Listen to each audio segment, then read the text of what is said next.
undefeated here in Invictus, and that's not stopping anytime soon. And I am the reigning Invictus Women's Champion.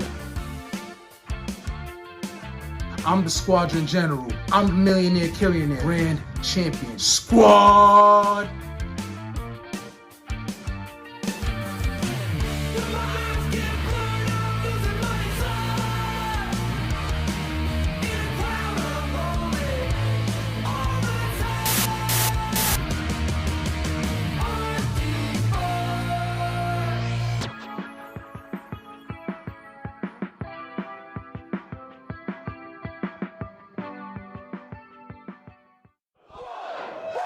Ladies and gentlemen, welcome to the Bronx Brewery in the Boogie Down Bronx for Invictus The Get Down. I am the voice of Invictus Wrestling, Pete Rosado, alongside, as always, my incredible tag team partner here at the commentary table, Alphonse Stevens.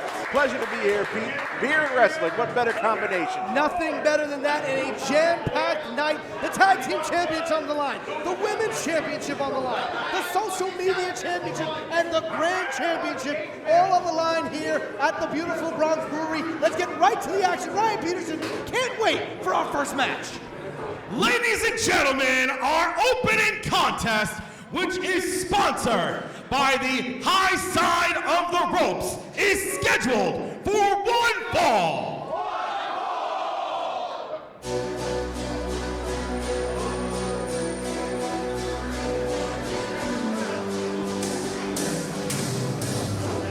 I just had a realization. Every single title in Invictus for the first time is on the line in the same night. That is right. We just finished crowning our grand champion, and tonight his first defense of that title here at the Bronx Brewery. Introducing first, hailing from the theater, weighing in at 220 pounds, this is the Thespian J.S. Hawthorne. Well, Pete, I have it on good authority that J.S. Hawthorne arrived in the building about 6 hours ahead of showtime, as you can see, and I think he's somewhat inebriated. Well, he's got something in that flask. It might be some of the great spirits here at the Bronx Brewery. I imbibed in a couple myself earlier, and oh man, those hops are hopping. Well, pretty good. But J.S. Hawthorne gonna have a pretty savage challenge on his hands going up against PJ Savage here tonight. And there's some bad blood in this match. Two former members of Sin going at it here tonight in the Bronx Brewery in our opening contest. Only one of them a willing member. J.S. Hawthorne, PJ Savage broke into that group. Hawthorne looks a little flushed. Yeah, he started drinking early here at the Bronx Brewery. Put that tilt down. Hey, don't look under the man's skirts. Well, as one of the popular tags of the 90s used to say, J.S. Hawthorne is a believer of that motto. He's a man. He's a real man. His opponent. PJ Savage riding a huge wave of momentum, of course. He still has that climb for the clout briefcase. That gets him a title shot at whatever championship he wants.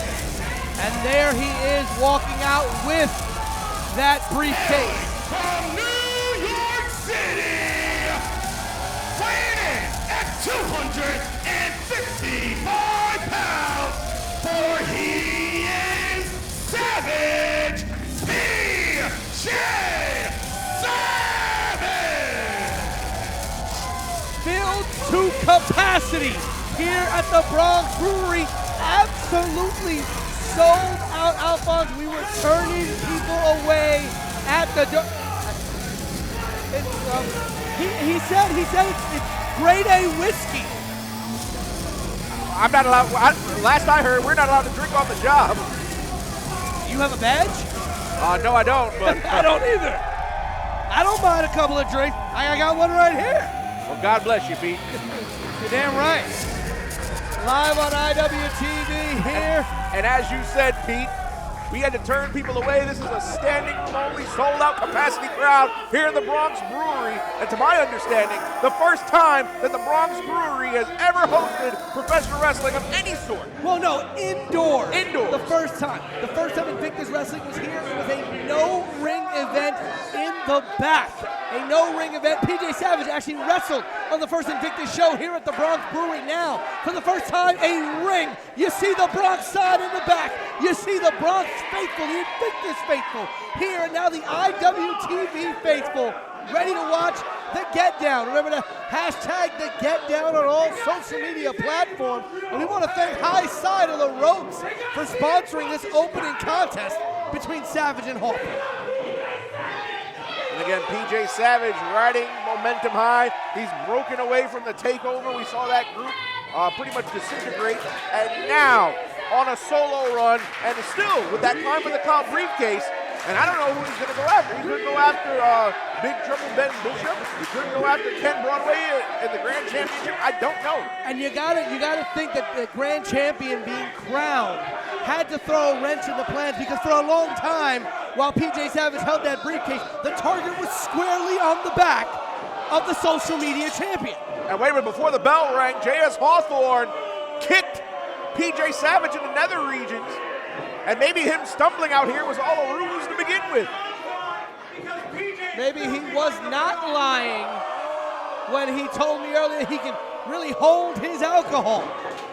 And of course, like I said earlier on, no love lost between these two.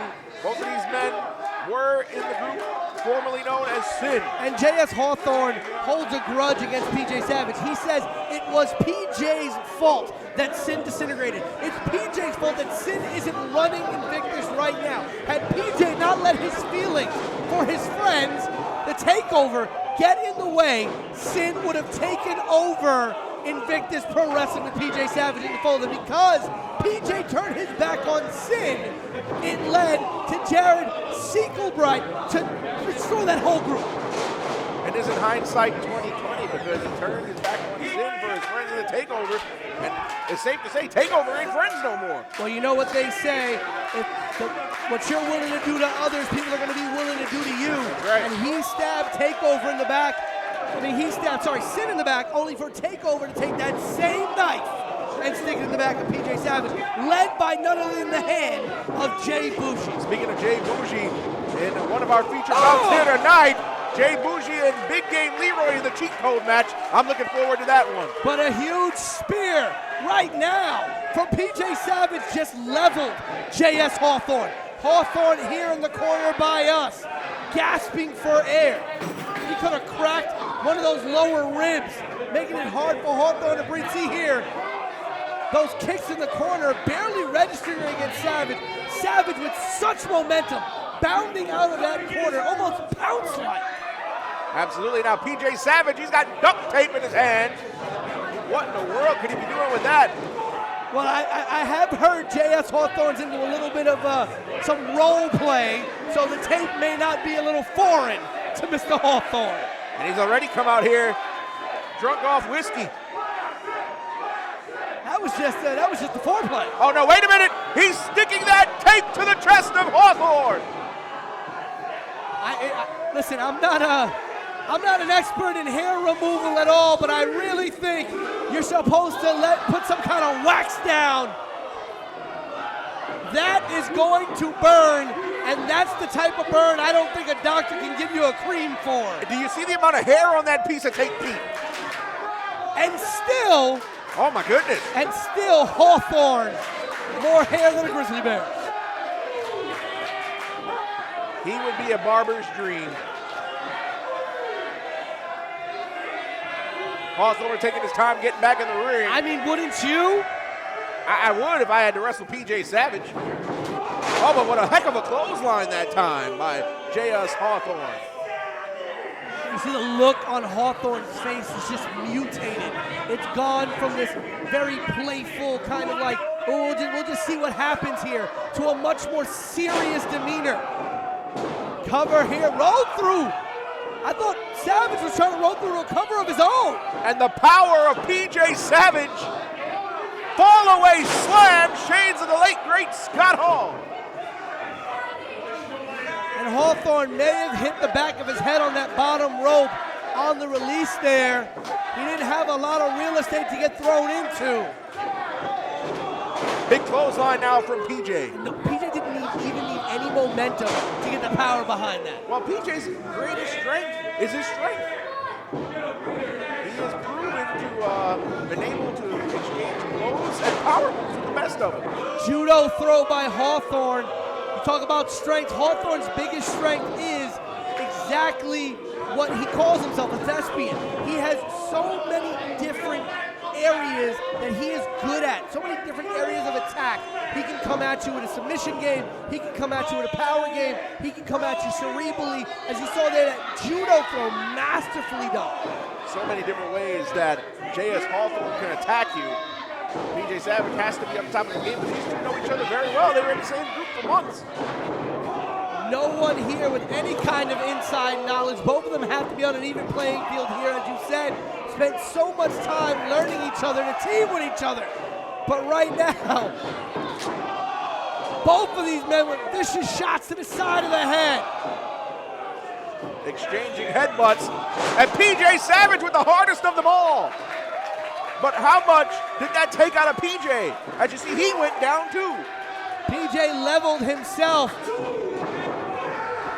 And both men came up in a fury, and both men go right back down. That right there was nothing more than adrenaline. Both men popped up, fueled with momentum and adrenaline, but that was it. There was nothing behind those eyes. Both of those men's eyes were glassed over. And think about this, Pete. We're starting off hot and heavy here with this action. Imagine what the rest of the night is going to bring. Like you said, we still have that cheat code match coming up later. All of the titles on the line tonight. And that Friends Who Fight Rumble happening here. Only in Invictus, only in the Bronx. Oh, what a chop from Hawthorne now. Shoots Savage off the ropes, a duck and a miss. And again, look at that power by Hawthorne, cover two. And a kick out by Savage, but you saw that there. He got Savage up almost effortlessly. I'm so sorry. I may have had too much to drink. When's the last time you saw anybody take PJ Savage off his feet like that? The last man that I saw take PJ Savage off his feet like that was Shane Taylor. And J.S. Hawthorne looks nothing like Shane Taylor in terms of power and size. That is correct. J.S. Hawthorne, one of those guys that you don't expect these things out of him. Nope. And you don't expect that out of PJ Savage all the time. A beautiful drop kick. An Antonino Rocca-like drop kick from PJ Savage. That definitely was part of the advanced classes at Johnny Rod's. It definitely was, Pop. Definitely an advanced move from Johnny. PJ Savage taking his time. He should stay on Hawthorne, no matter how inebriated one might be. This crowd here at the brewery firmly behind Savage. PJ going up to that second rope now. Oh, a little shimmy like for Eddie Guerrero. Nice frog splash there off the second. Beautifully executed, got great height on it, great extension. The question is that going to be enough to finish it? PJ, that might have taken something out of him. You saw how long it took for him to capitalize and go for the cover. And there you go, only a 2 count for Savage there. The way he bounced off, watch this here on the instant replay on IWTV Live. Savage coming right off the rope there, but look at that. The way he bounces off of J.S. Hawthorne, it took him so far away from being able to make that cover. PJ might be hurt. He's not letting on if he is. But Hawthorne's the one down on the mat. Again, all it takes is 3 seconds. 3 seconds to get the victory here. PJ's got to stay on the attack, though, as you've mentioned here. He's taking his time. I don't know if he's taking his time because he's underestimating J.S. Hawthorne or he's hurt. But he's also moving slow. Hawthorne not getting up. Definitely not taking Hawthorne seriously. Something that has really... Hawthorne's got PJ in a torture rack position. Airplane spin! Into a sit-out powerbomb. Only good for a 2, but if you notice, PJ kicked out at the last split second. The equilibrium in PJ's got to be out of whack right now. PJ up on that second rope here. Look at his torture rack position. And went for of that airplane spin modified Blue Thunder bomb and almost put away the climb for the cloud briefcase. And now Hawthorne going to set PJ Savage up. Savage fighting him back, like a full Nelson. Savage with a full Nelson submission hold here. Into a full Nelson slam. One-handed, mind you. The power of PJ Savage always on display too. And a kick out by Hawthorne. Hawthorne's fighting back. None of these two men willing to give in here at the brewery tonight. Hawthorne fighting for everything, fighting for his reputation, fighting to be taken seriously. Well, it's called pride. Neither man wants to lose. Especially with the personal and bad blood between the two. Referee admonishing Hawthorne now. That is a referee you do not want to mess with right there. Absolutely not. Hawthorne drawing a proverbial line in the sand here. Hawthorne taking his time. I don't advise that.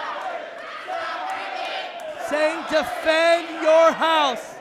Defend your house, PJ. And he allowed PJ to get to his feet. I don't think that's very smart on the part of the thespian. Definitely not a smart move. You want to take advantage of PJ when he's down. When PJ's on 2 feet in the middle of the ring, you're not going to trade with PJ. Well, he's trading with him. I don't recommend that. But every shot taking so much more out of J.S. Hawthorne than it is PJ Savage. Shot, shot, shot, shot, shot, shot. Here in the brewery, apropos. Shots all around. What an appropriate venue to have a couple of shots, huh? Very true.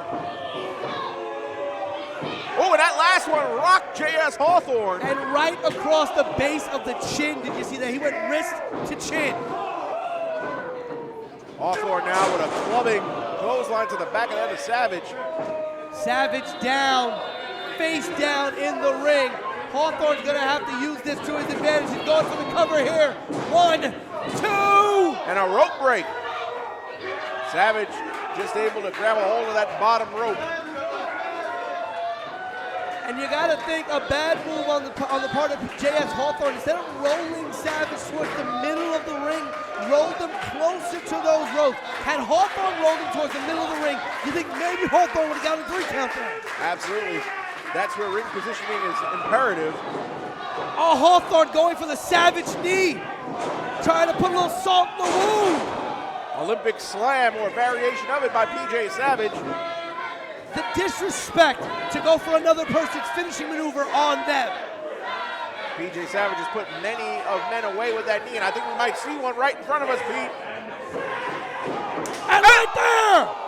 Did you hear that, Alphonse? I did, in stereo. And a 3 count for Savage. Who's your winner? PJ Savage! PJ Savage may have just broken J.S. Hawthorne's jaw in about 4 or 5 places. With one move. PJ Savage coming to the Bronx Brewery and emphatically defeating J.S. Hawthorne. Look at this here, this Savage knee. Halfway around the ring, the momentum follows right through. And you were right there, you were inches away. That was a nasty, disgusting sound when the knee of Savage met the cranium of Hawthorne. And the winning continues for the Climb for the Clout briefcase winner. And if you enjoyed what you just saw on IWTV in this opening bout, Pete, we've still got a heck of a card to come. Invictus Tag Team Championship, Women's Championship, Social Media Championship, and the Grand Championship. All on the line here tonight, the Friends Who Fight Rumble. And remember, PJ Savage still has that Climb for the Clout briefcase. He can cash that in tonight if he wanted to. But right now, the Tag Team Championship is going to be on the line. Fight or Die versus Kingsglaive. Let's send you right now to learn just a little bit more about Fight or Die. This is Dominic De Niro. And I'm Chris Martin. And together, we're known as Fight or Die. Your Invictus Tag Team Champions. fight or die is more than just a saying that gets the fans rowdy. It's our way of life.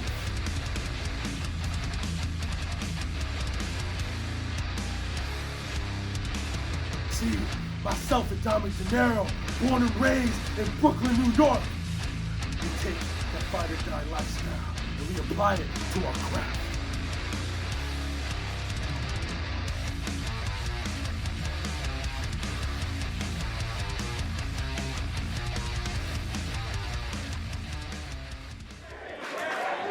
That, the Invictus Pro Wrestling Tag Team Champions, Fight or Die, Dominic De Niro, Chris Barton, those men are on a mission to keep those titles around their waist for as long as possible, Alphonse.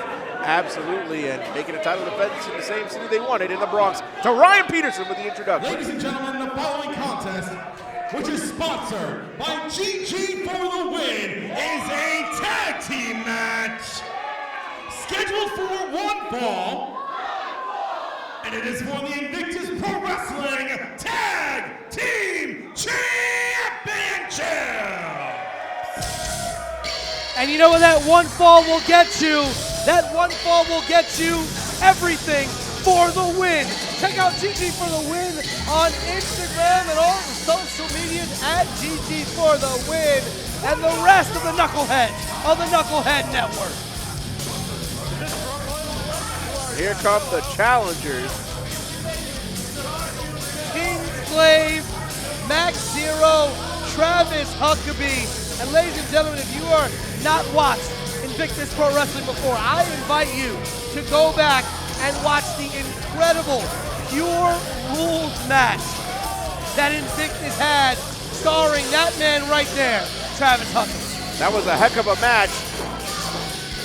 But now in tag team competition, going for one of the greatest tag team prizes in all of the Northeast, if not the independent scene. The Invictus Tag Team title. Travis Huckabee, no stranger to tag team competition, has held tag team gold himself before. He knows what it takes to get the job done, but he's never encountered anybody the likes of Fight or Die. That's not just a gimmick, folks, that's a way of life for Barton and De Niro. Two-time Campeonatos de Parejas champion, Travis Huckabee. Man was at one time half of Fist. And there are the champions. And do you hear the ovation that they're getting here in the Bronx Brewery? Of course, Fight or Die. It took them several chances, but they defeated the inaugural champions, Milk Chocolate, in a Bronx street fight back in November.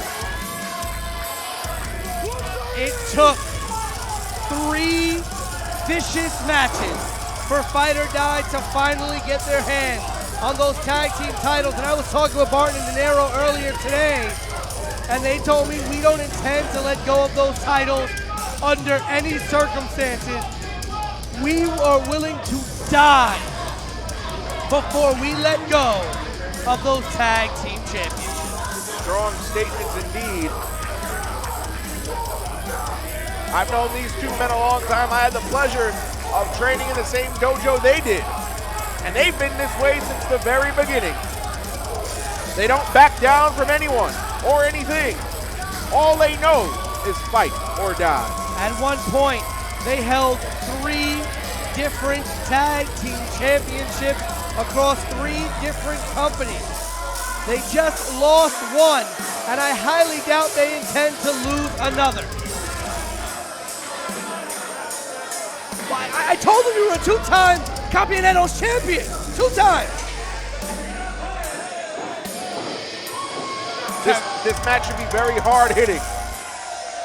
Of course, Travis Huckabee is a hard hitter. Anytime you see a guy come out here with no knee pads or elbow pads on, you know he's a brawler. Travis Huckabee, known as the Golden Grappler, trained under some of the best. In fact, Travis Huckabee, one of the best students to the point where he became a trainer to those of his colleagues around him. High accolades indeed. Let's go to Ryan Peterson with the in-ring introductions. Introducing first, the challengers. Hailing from Philadelphia, Pennsylvania. At a total combined weight of 400 pounds, they are the team of Handsome Max Zero and the Murder Hornet Travis Huckabee. Together, they are Kingsglaive. And you gotta wonder if Fight or Die is ready for that world of sport technical style that Huckabee brings to the table. This match will be very revealing. Weighing in at a total combined weight of 512 pounds, they are the current reigning and defending Invictus Pro Wrestling Tag Team Champions, the team of the Bushwick Beast, Chris Barton, and the Saint of War, Dominic De Niro. Fight or die! And Huckabee not blinking once. And you see these two teams are even because Travis Huckabee is the same size almost as Dominic De Niro. Yes. Then you have Max Zero just as big, if not a little bit bigger than Chris Barton. But where the differences are very stark. We know Fight or Die can go in there with the brawling style. They can throw fists with the best of them. They can suplex you all around the ring. We know they're as violent comes. But again, Zero and Huckabee bring to the world of this match a very technical and cerebral style, a very world of sport style. Huckabee has trained under some of the greatest submission and catch wrestlers that there are in this world. Is Fight or Die ready for that kind of style? Can they go out there and work that mat-based style? Or are they going to be out of their element here tonight? Well, it remains to be seen. Also, another thing to note, Kingsglaive, they're very relaxed. Look at their demeanor. Meanwhile, Barton and De Niro have come out here pumped up from the beginning. That could backfire on them, Pete. Bell has sounded. This one's underway. Max Zero and Barton starting out, the two big men, each of their respective teams. And a shove.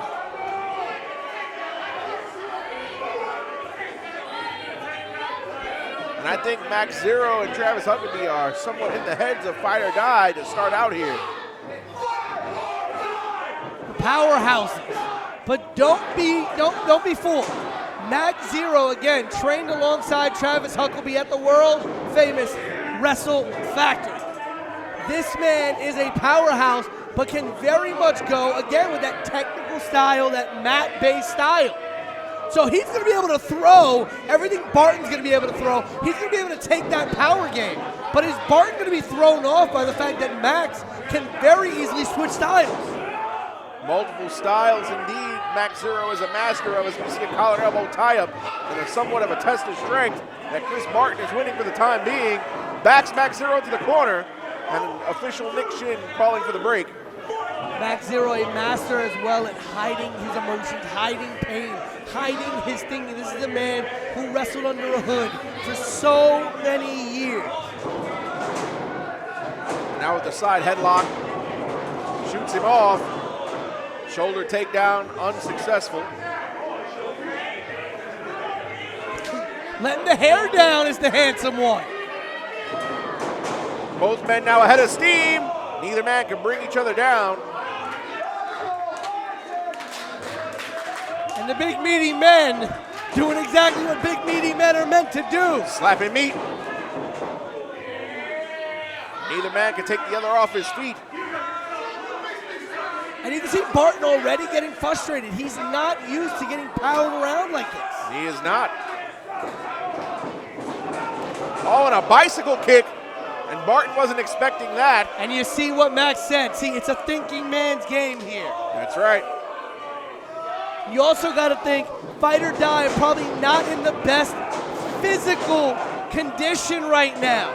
They just came off a massive 8-man cage match over at Remarkable Wrestling, and that match was very physical indeed. But Barton seems to have the upper hand. He's in control here. And did you see that? Max Zero went to try to make a tag. Barton cut him off from Travis Huckabee, and now they've isolated him to their side of the ring. And that's what they got to do. Because if Huckabee gets into that ring, it's going to be such a change of pace.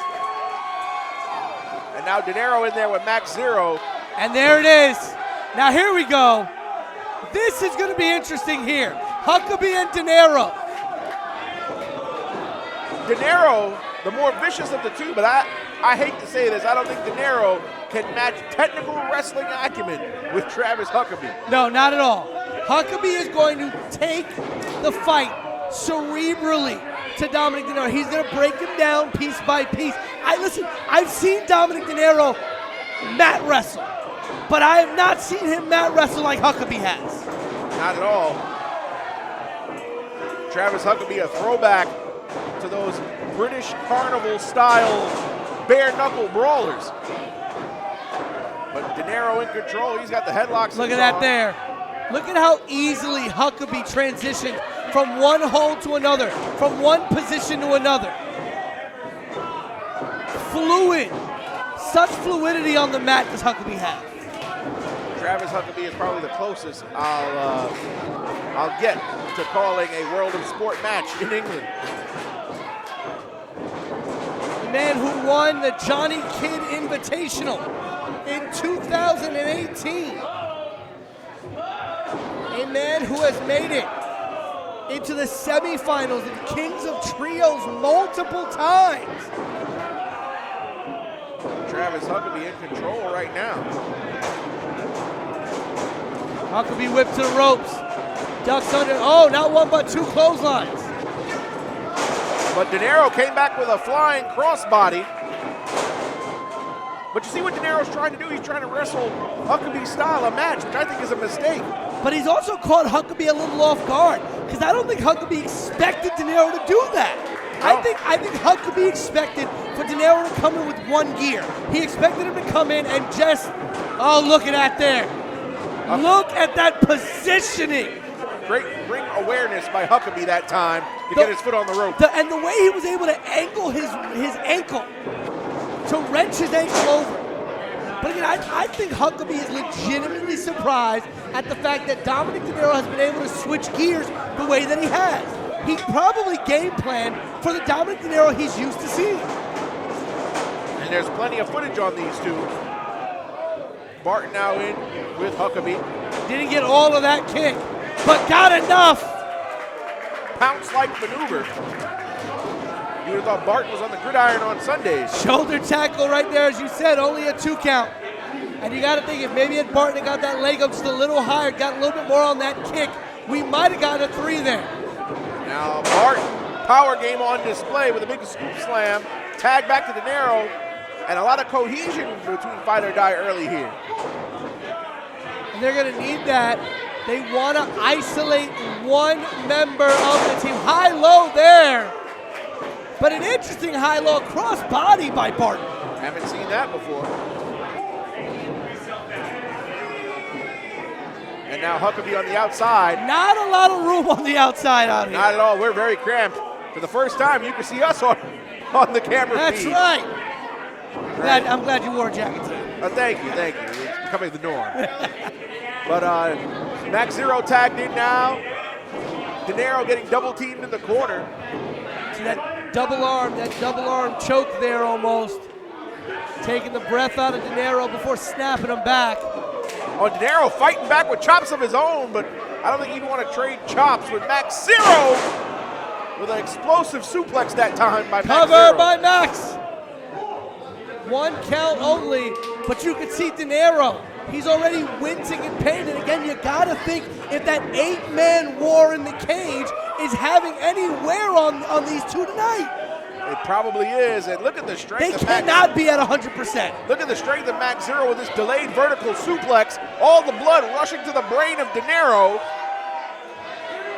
When is he going to let him down? Whenever the hell he feels like it, and right then and there, cover by Zero.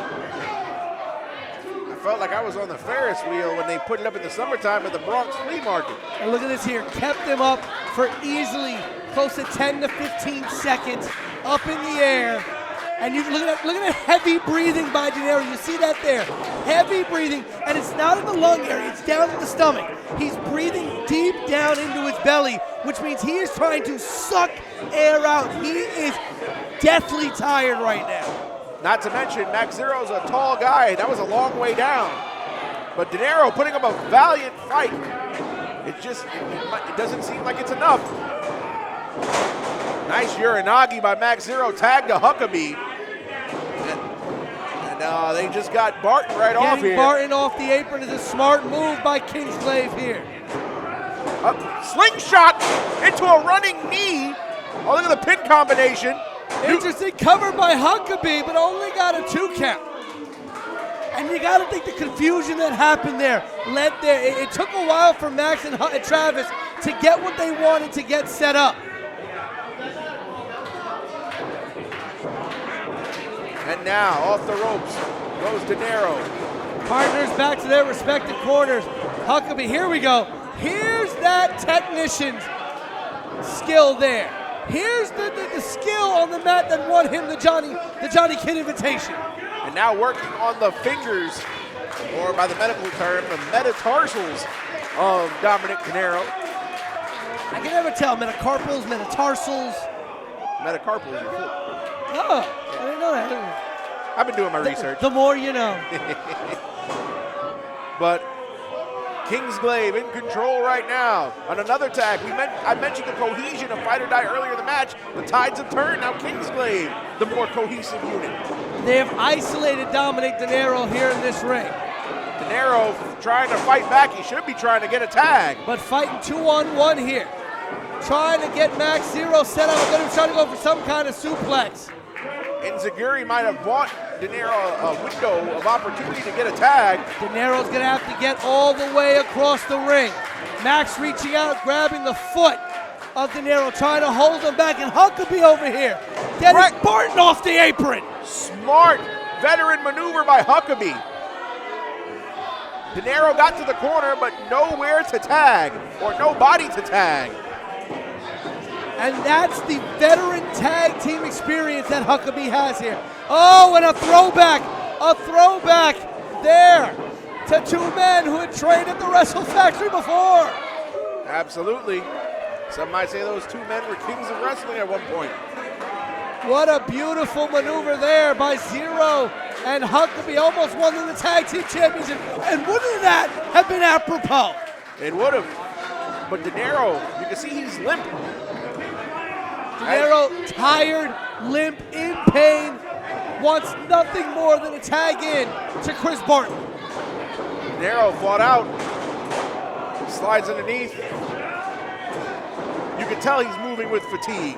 He's just trying to find any opening he can. Oh, beautiful tornado DDT from the top rope out of absolutely nowhere by Dominic Dinero. But he is looking for the hand of Barton, looking for the hand of his tag team partner.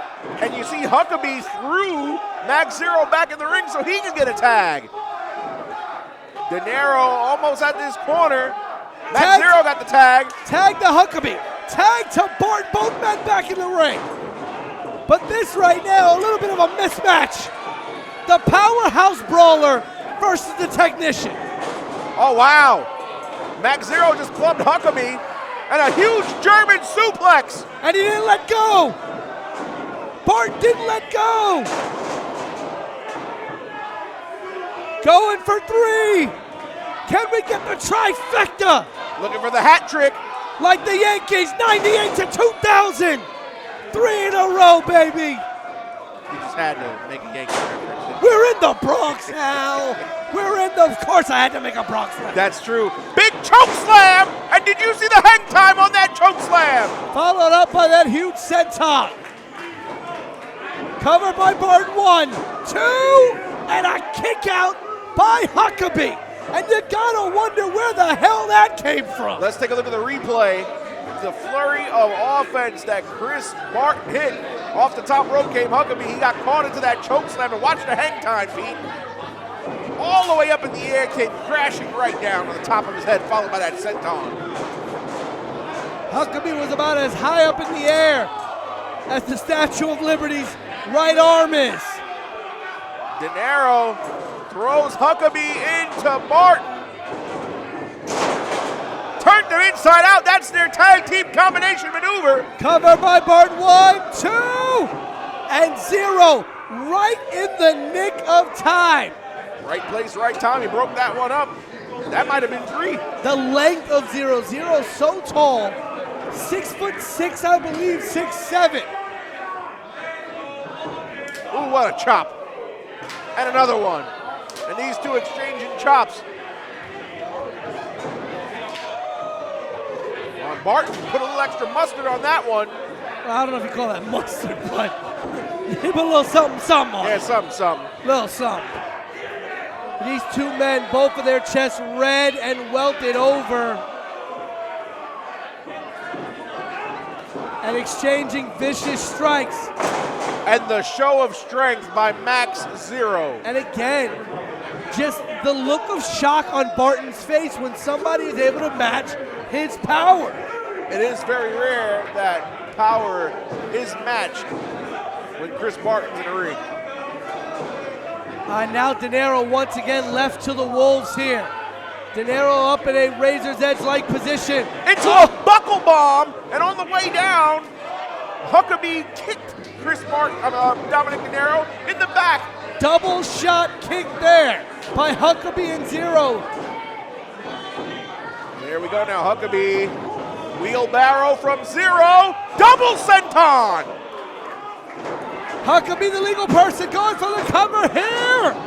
How did De Niro kick out? I don't understand the fatigue and the beating he's taken in this match. These two men will not go gracefully into that good night. They're going to give you everything they've got. And even when you think Fight or Die's got nothing left, they've got that extra gear. They are willing to literally die. Wait a minute.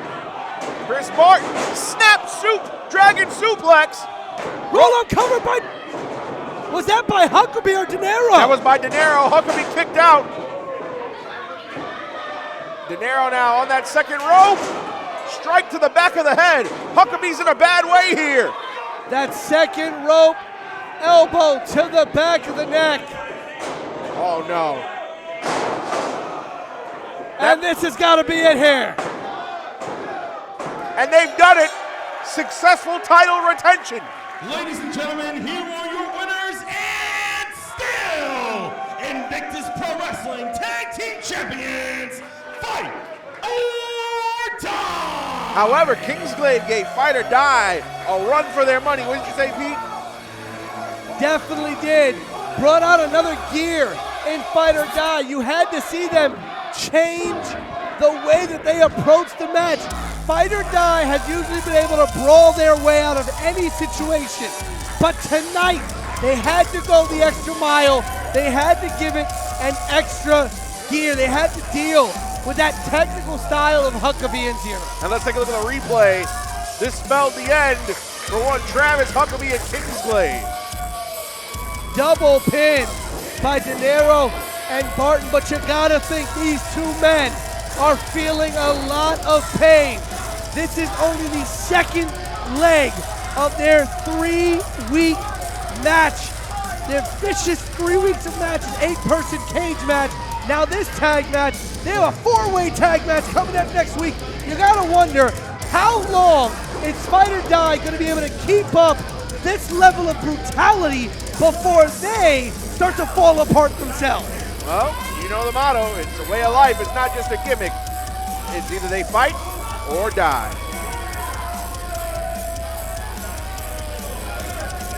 And that is only the first of 4 title matches here tonight.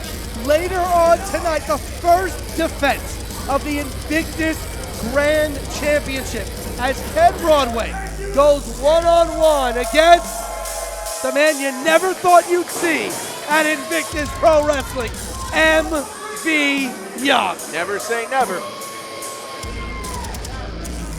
Ken Broadway already had one tough challenge in the form of Adam Brooks the last time we saw him. And now he's got MV Young to deal with. MV Young's no slouch. Not at all. MV Young, first Bronx defense of that championship. He won it here in the Bronx. defended in Ridgefield Park, first time defending it back here in the Bronx.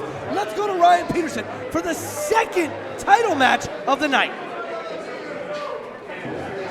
All right, Bronx, New York, if you guys are having a good time so far tonight, can I get a yeah? Oh, the hell no, he didn't. He did. Contest, which is I gotta teach Ryan Peterson how to do that better. The Call Up Podcast is scheduled for one fall, and it is for the Invictus Pro Wrestling Women's Championship. All right, Pete. Women's Championship time. There's the challenger, Clara Carreras, who has earned this opportunity. What did you say? Definitely has. La Chica has been on a winning streak here at Invictus, and that has earned her this championship match against none other than Edith Surreal. Edith Surreal, she's no slouch. She had a great 2022. Her only loss came at the hands of Darius Carter in a match where that woman's title obviously wasn't on the line. Very true, has defended that title with grace, defended that title. Probably, you'd have to say, all respect to Vicious Vicky. Probably the best Invictus Women's Champion we've had, Edith Surreal. Absolutely. And looking to keep that streak going with a win over Clara Carreras here tonight. And here comes the Ephemeral Queen.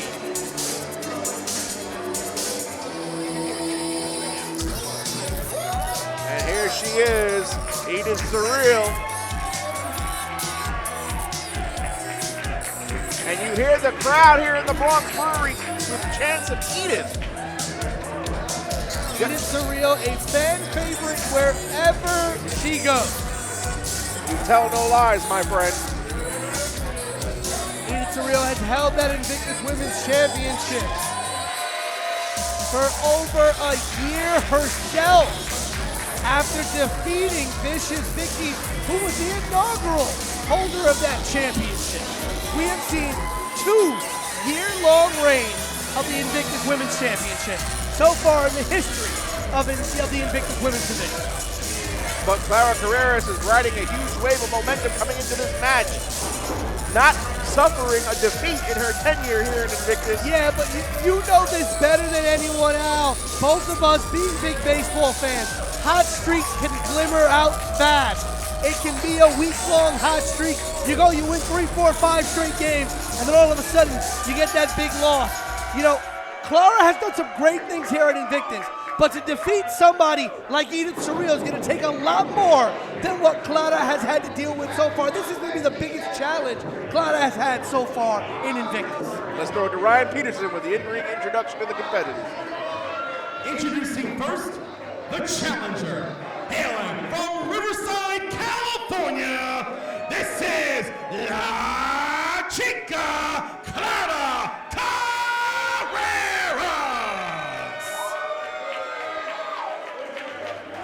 And introducing our opponent, hailing from Philadelphia, Pennsylvania. She is the current reigning and defending Invictus Pro Wrestling Women's Champion. This is the Ephemeral Queen, Edith Surreal. Well, unlike the Philadelphia Phillies, the Philadelphia Eagles, and the Philadelphia Union, Edith Surreal has a championship representing the city of Philadelphia. And unlike all those teams and things you mentioned from Philly, probably the only person from Philadelphia that would ever get a positive reaction here in New York. That is also true. That women's championship right here at the commentary position. I think Lenny Dykstra would get cheered if he walked. Nah. But here we go. And interesting to note, Clara Carreras holds a win over the inaugural Invictus Women's Champion, Vicious Vicky. That's how she earned this opportunity. That is very true. But you can see this right here in the first lockup. Edith Surreal has an incredible advantage over Clara Carreras. The height and the reach. The height, the power advantage. You got to think Edith's technical game on the mat is going to be a huge advantage for her against Clara. where Clara has the advantage, her agility as well as her ability to navigate the top rope. Oh, well, listen, do not be fooled. Edith Surreal, one of the most agile women out there. She can be just as agile as Clara, but I will give you that. Clara is going to do a lot more high flying than you're going to see Edith do. But do you see the size discrepancy between these two people? Oh my goodness. Edith will be a very tall. I agree. Unorthodox offense from Edith Surreal. And throwing Clara off, because these are the kind of, cover here by Edith, quick cover. And do you see the look on Clara's face? She's like, you're right, she is thrown off. Because these are the type of maneuvers that you would expect Clara to utilize on Edith, not for Edith to be throwing at Clara. Again, we talked about this in the tag team match. You go into a match and you scout an opponent, you expect a certain kind of attack. You expect a certain plan of action out of that opponent. And when they don't react in the way you expect them to react, it throws your entire game plan off. And I think Edith Surreal can use all of her advantages to play mind games.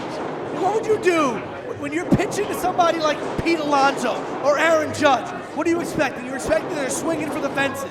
What are you do when all of a sudden they drop down a bunt? Field the ball to the best of my ability.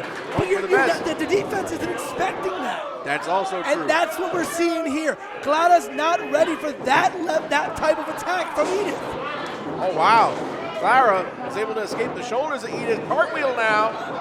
And a drop kick with authority. Basement drop kick cover, but Clara did not hook a leg there. A very kind of lackadaisical cover by Clara Carrera. Clara visibly looks nervous. Again, her toughest challenge here at Invictus. And she's beaten an impressive list of women in her time at Invictus. She has, at Bronxlandia, defeated Shay McCoy. In an impromptu match. Yeah, very much an impromptu match, and a match that was marred by technical difficulties. Check that out on the replay tonight. A cover here by Clara. There's that luchador background of Clara. Hurricane Rana into a pinning combination.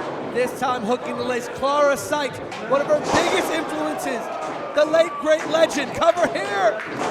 Eddie Guerrero. And she has said one of the greatest moments in her life as a professional wrestling fan and as a young woman wanting to get into wrestling was watching Eddie Guerrero beat Brock Lesnar for that championship. To defeat the bigger man, to defeat the monster, to defeat the bully, to do what no one thought he could do, to beat all the odds. And Clara wants to do that here tonight against Edith. She knows that she's coming to this match and nobody thinks, oh, cover again by Clara. And nobody thinks she's going to be able to beat Edith. She wants to prove them wrong. I spoke to quite a few personnel in the locker room, and when I asked who they thought were going to win this match, not one of them picked Clara. Those who I spoke to shall remain nameless. Clara knows she is the underdog in this match. She knows that nobody's money is on her. The smart money's on Edith Surreal. Over a year as champion, has defeated every challenger that has come her way. And as you said, the only defeat that Edith Surreal has here at Invictus Pro Wrestling at the hands of the also undefeated Darius Carter. And again, that match not in the women's division. So when it comes to women's division competition, nobody's been able to defeat Edith Surreal. Submission into a cover there by Edith. And when we talk about that, roll through, crucifix-like cover by Clark. Darius had to turn the mask of Edith Surreal. Didn't even beat her straight up. Had to use the mask and shenanigans to beat Edith. Now here we go, tilt-a-whirl backbreaker. Covered by Edith, two! That's actually a smart maneuver by Edith because Clara can't fly if her back is no good. And also the use of gravitational force. The height advantage that Edith has, bringing Clara down across her knee like that, the gravitational force that comes from how high Edith is up till she hits that knee, it increases the impact on the back of Clara. And that's when the size discrepancy is more evident. What a night here in the Bronx Brewery. The second of our 4 title defenses. We've already seen the tag team championships retained by Fight or Die. Will Edith Surreal be able to continue adding to her 1-year reign as women's champion? We'll find out, hopefully momentarily. Edith with this submission hold. And this is right in Edith's wheelhouse. We talked about Oh, But Clara was able to get out to a pinning combination. Oh man, but Edith Surreal right back on the attack with another submission. this is Edith's bread and butter. Oh my God, she's pressing forward. The human body's not meant to be pressed that way. And Clara tried to change the pressure and use that and get a cover. And Edith kick it out, and Clara holding onto that lower back. Such pain, drop kick by Edith, cover again. I've never seen Clara Carreras dominated in a match in Invictus this way. Oh my goodness. Clara Carreras in a lot of pain, and Edith going right back to the submission maneuvers, working on the upper spine now. And you can hear the cries of agony coming from Clara Carreras. Just working on the spine. First focused her attacks on the lower spine, on the lumbar spine, and now wrenching at the thoracic spine, that middle back of Clara Carreras, while also keeping that upper spine in place. That's just wrenching across that middle back. And Clara, to her credit, elbowed and slapped out of that. Now a big clothesline. And this is a case of the bigger they are, the harder they fall. Putting everything she has behind those clotheslines. Big splash in the corner by Clara. Clara's got to stay on Edith, can't give her a second to catch her breath. Clara with that burst of energy. Cannonball! Can she get Edith down to the corner for a cover? Cover by Clara for the title! And Edith caught the bottom rope in a rope break. And again, that size advantage, the difference in the reach that Edith Surreal has. For her to get to the ropes, easy. Had Clara been in that position, probably would not have been able to reach the ropes. And now Clara back in the corner with Edith in control. Big forearm to the jaw of Clara. Edith now, what she got? She's twisting the arm. Irish whip into the opposite corner. Once again, that vicious attack to the back, just throwing Clara across the ring. And a bulldog. And did you see the angle she came on? Unorthodox angle there for that bulldog, but yet still not enough to put Clara Carreras away. And you see the look of frustration. Through the mask, you can see the look of frustration on Edith Surreal's face. She is visibly frustrated at the fact that she has not been able to put Clara Carreras away yet. However, despite the frustration, she's been in control for a majority of the match. Discus, I thought we were going to see like a discus clothesline. Yeah, but the last time we saw someone in control didn't mean they were going to win. We saw the Philadelphia Eagles firmly in control. But do you hear that music, Pete? That's the music of Darius Carter. Is the All-Father here? I mean, he's not here on the run sheet. He's not advertised. Kick to the breadbasket by Clara. Can she capitalize on the distraction? Looking for the code red. Cover by Clara. We got a new champion! New champion! And history has been made! Ladies and gentlemen, here is your winner and new Invictus Pro Wrestling Women's Champion, Clara Carreras! Pete, you said it! Just because you're in control doesn't mean you're gonna win the match! And that's what just happened! And like her hometown Eagles, shocked at the end, shocked in the fourth quarter by the comeback queen, Clara Carreras, your new Invictus Women's Champion. We have a huge upset and history's been made. Here's the replay. You see the code red off the distraction of the Darius Carter music that got played. And then you said it right there. You gotta give the assist to Darius Carter. But what could Darius Carter want with Edith Surreal? I thought that was over and done with. No, Darius doesn't take long. Doesn't take being taken to the limit very nicely. Edith Surreal took Darius to the limit when they met in their last match, and Darius has not let that go. Even though he won that match, has not let that go. But let's not get away from the moment we have right now. Clara Carreras, your brand new Invictus Pro Wrestling Women's Champion, the third Women's Champion in Invictus history. And if we've seen for our first 2 reigns, long may the new queen reign. And again, history made here in the Bronx Brewery. In the first in-ring show in this building, we've got a new women's champion. All right, Ryan, take it away.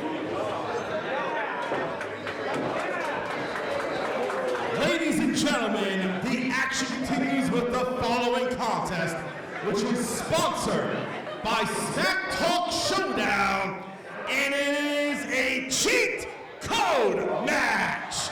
Now in this contest, there is no disqualification. Anything goes, and the only way to win is by pinfall, knockout, or submission. Pete, I'm not gonna lie, I've been looking forward to this one all day. Big Game Leroy, a hired gun by Invictus owner Alex, one could say. They sat down at that diner. Alex fleshed out the plan, and he hired Leroy to go after Jay Bougie. Introducing first, hailing from Nintendo World in New York City, weighing in at 175 pounds, Big Game Leroy! You know, street fights are supposed to be come as you are, bring whatever weapons you want, and they told Leroy to bring weapons, and he went back to 2003 and brought a Nintendo GameCube. Well, listen, if you're gonna get hit in the head with any gaming console, that'll do some damage. Absolutely would.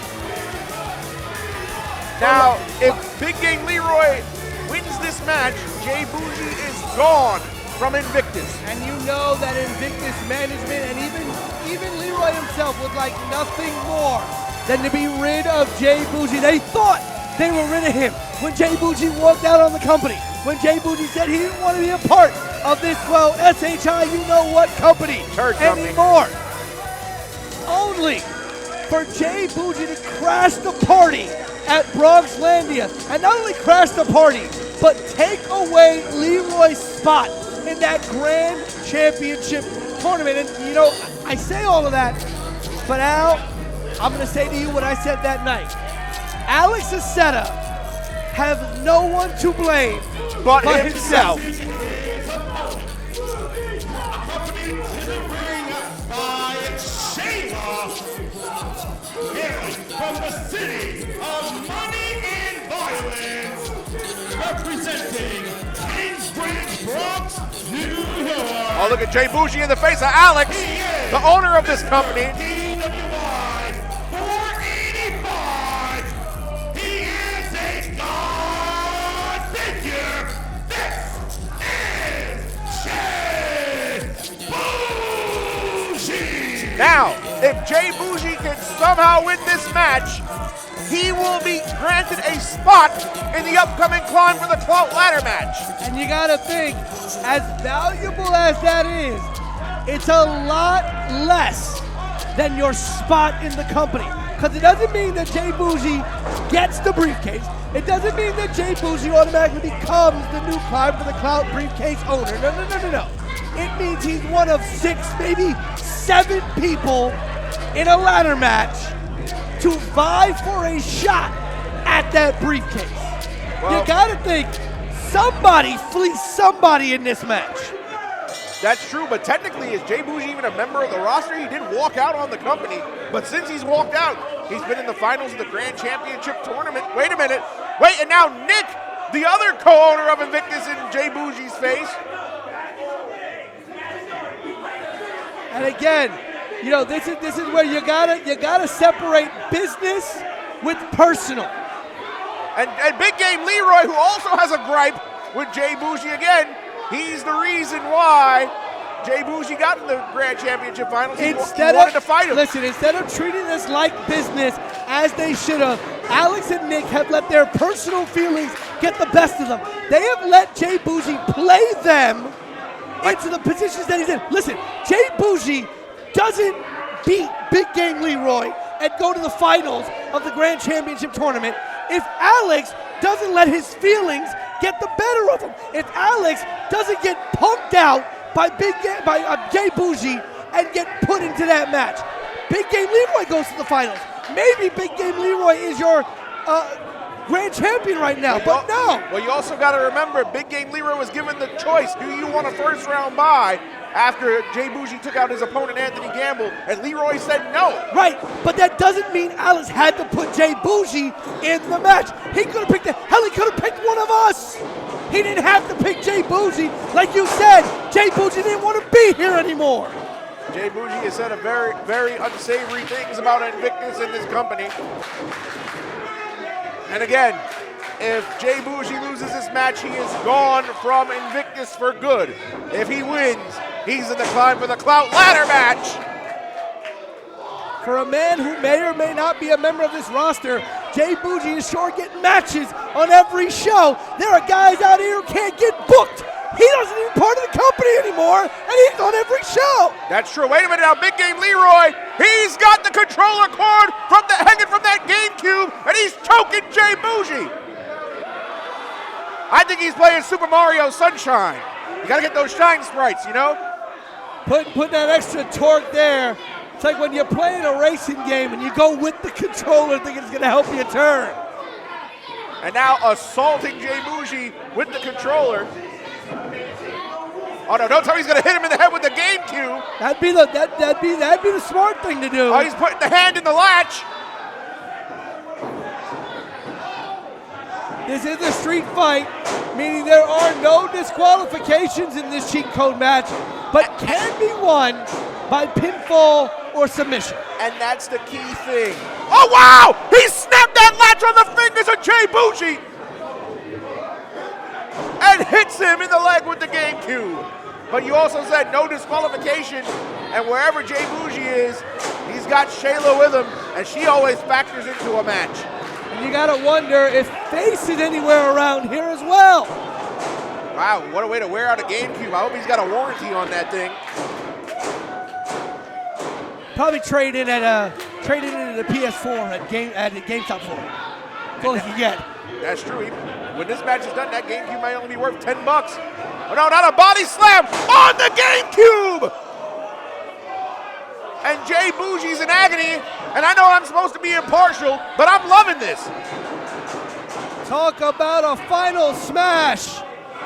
Cover by Leroy. And we saw Alex Aceta in the audience. He's got to be loving what he's seeing as well as we see the replay. Right here, master hand coming right for you. Boom, right on the GameCube right there. Looking like Captain Falcon in Super Smash Brothers. Falcon punch. And what could Big Game Leroy be going under the ring for in this tight space? I don't know, but you gotta think it was not smart to leave Jay Bougie with the GameCube in the ring. That's a PlayStation controller. Wait a minute.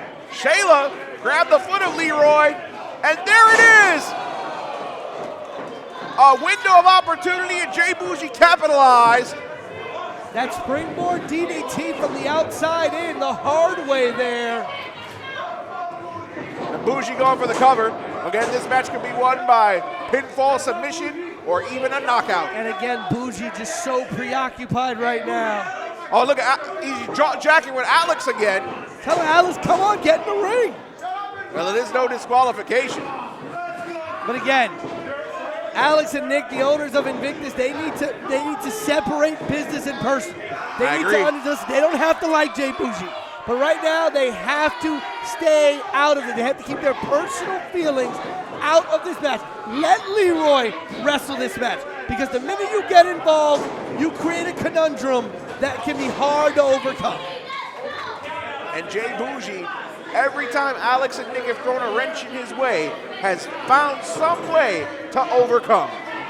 Speaking about business, we want to throw a huge shout out to Bronx Boy Entertainment and the Smack Talk Showdown for sponsoring Jay Bougie and this cheat code match. Absolutely, and now Jay Bougie now with a shot to the head with an Xbox 360 controller. Where are they getting all these vintage controllers and systems from? Those things are worth a lot of money. No, not the Rumble Pack. And look at that, mocking Big Game Leroy. You know, for a cheat code match, I'm surprised nobody's pulled out a Game Shark yet. That's the ultimate cheat code. There you go. Hey, that's how in Pokemon, I was able to multiply all the Pokeballs. I caught Mewtwo that way. There you go. One Master Ball, my you-know-what. Oh, there you go. And here we go. Big Game Leroy eats a drop kick. And the elevation on that drop kick from Jay Bougie. Cover by Bougie here.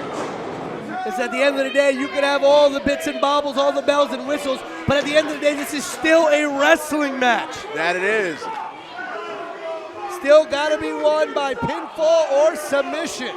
And now Leroy getting a taste of his own medicine. Bougie choking him with the GameCube controller wire. Now look, he's hanging him. He's hanging him. Hanging him with the wires there. Over that top rope. Now Bougie just grabbed a replica championship from that young fan in the first row. I didn't know this was a fans bring the weapons match. Well, listen, somebody had to supply the old controllers. That's true. Lining him up. Oh, he just flipped off that kid. Oh, come on. And Leroy, oh, he just smacked Bougie with that replica title. Leroy's got to stay on Bougie, though. Leroy with Bougie back in the ring. Leroy back in control here.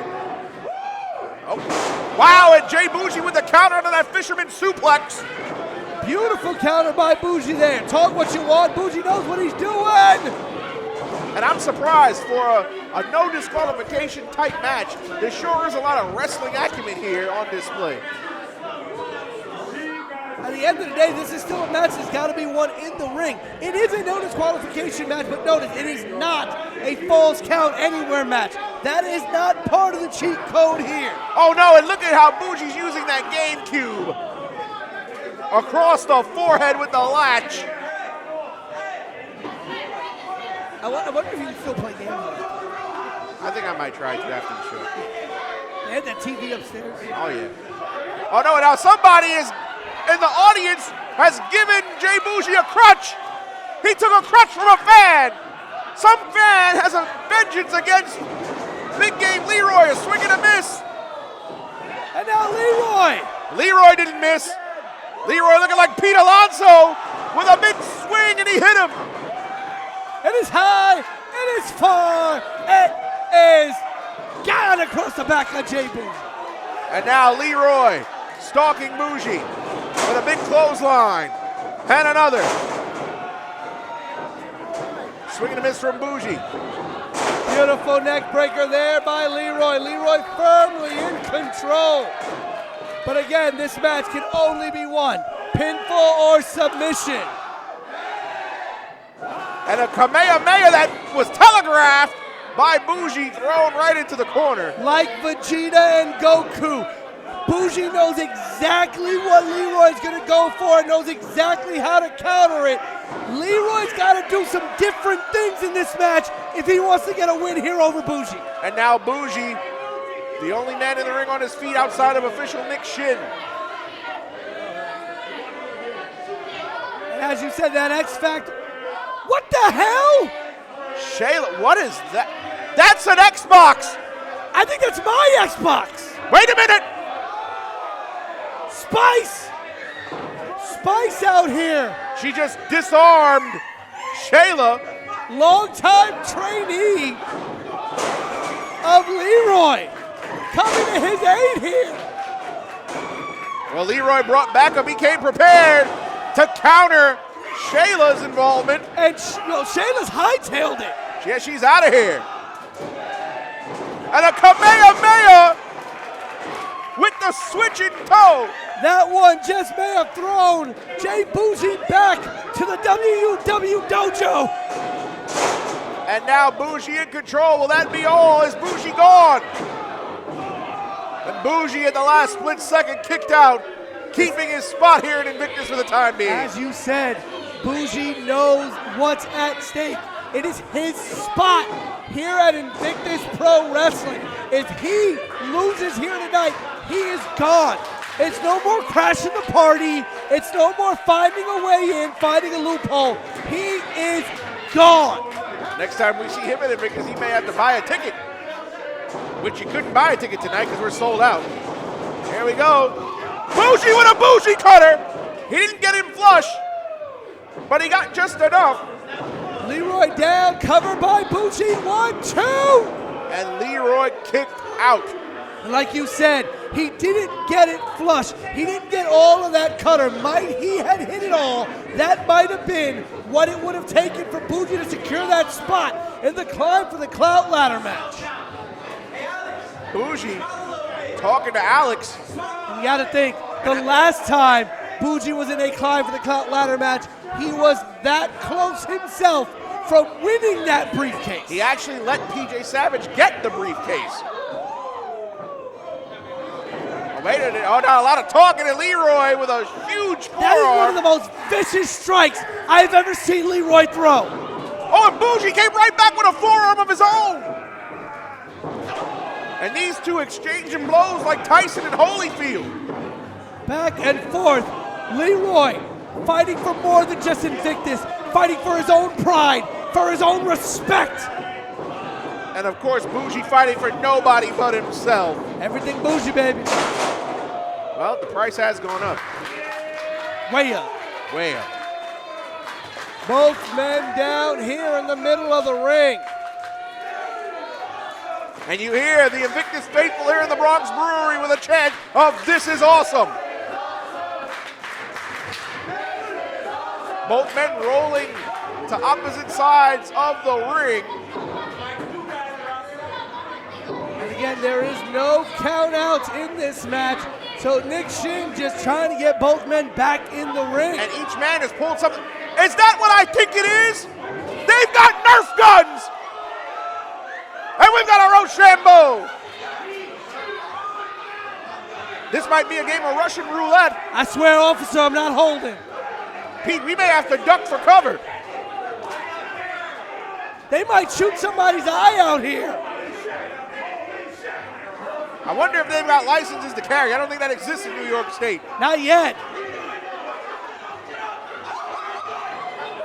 Well, not if you ask George Sanders. Listen. Bougie said he'll shoot everybody. He doesn't care. Oh, now they're brawling right back in the middle of the ring. Ooh, I got a little worried there. I got worried too. I thought somebody was going to call the NYPD. Nice Pele kick from Jay Bougie. That's the last thing we need. Yeah, we don't need to get shut down out of here. Impaler DDT. Covered by Bougie for a shot at the climb for the Cloud briefcase. And Leroy somehow found the wherewithal to kick out.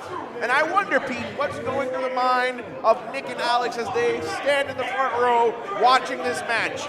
You know, you gotta wonder how Nick and Alex are gonna feel about Jay Bougie. I mean, sorry, not Jay Bougie, Big Game Leroy. They have championed Big Game Leroy for so long. He was the first Invictus social media champion. He carried the brand on his back for so long. If Leroy's not able to get the job done here tonight, how does that change how he's perceived? Oh, wait a minute! Jay Bougie just knocked out Nick Shin! How dare he? Nick Shin, the referee, our senior official, just doing his job. The white tiger among zebras is down. Sorry to cut you off, but that's a hell of a development. And wait a minute, a pinfall, but we have no referee. And wait, Alex is gonna count to 3. And Bougie kicked out. You know, Alex, for what it's worth, he looks like he's graduated from the Alphonse Stevens School of Officiating. That was a clean count. It was not a fast count. Wait a minute, Alex has got the Xbox. Don't tell me he's gonna physically get involved in this match. Wait a minute, Leroy's stopping Alex. This is what I meant. This is what I was talking about. They can't let business become personal. They are letting their personal feelings get in the way. Alex is an owner of this company. He's showing clear bias right now. I mean, but Jay Bougie deserves it, don't you think? Wait, and Bougie's got a sledgehammer. Oh my God! And there went the Xbox. Mjolnir is broken here in New Asgard. Leroy's with the pin. Alex. Wait, and Face just dragged Alex out of the ring. I was wondering where the hell he was hiding. And now Alex and Nick face to face with Face. You knew he had to be somewhere. You knew he had to be somewhere in this building.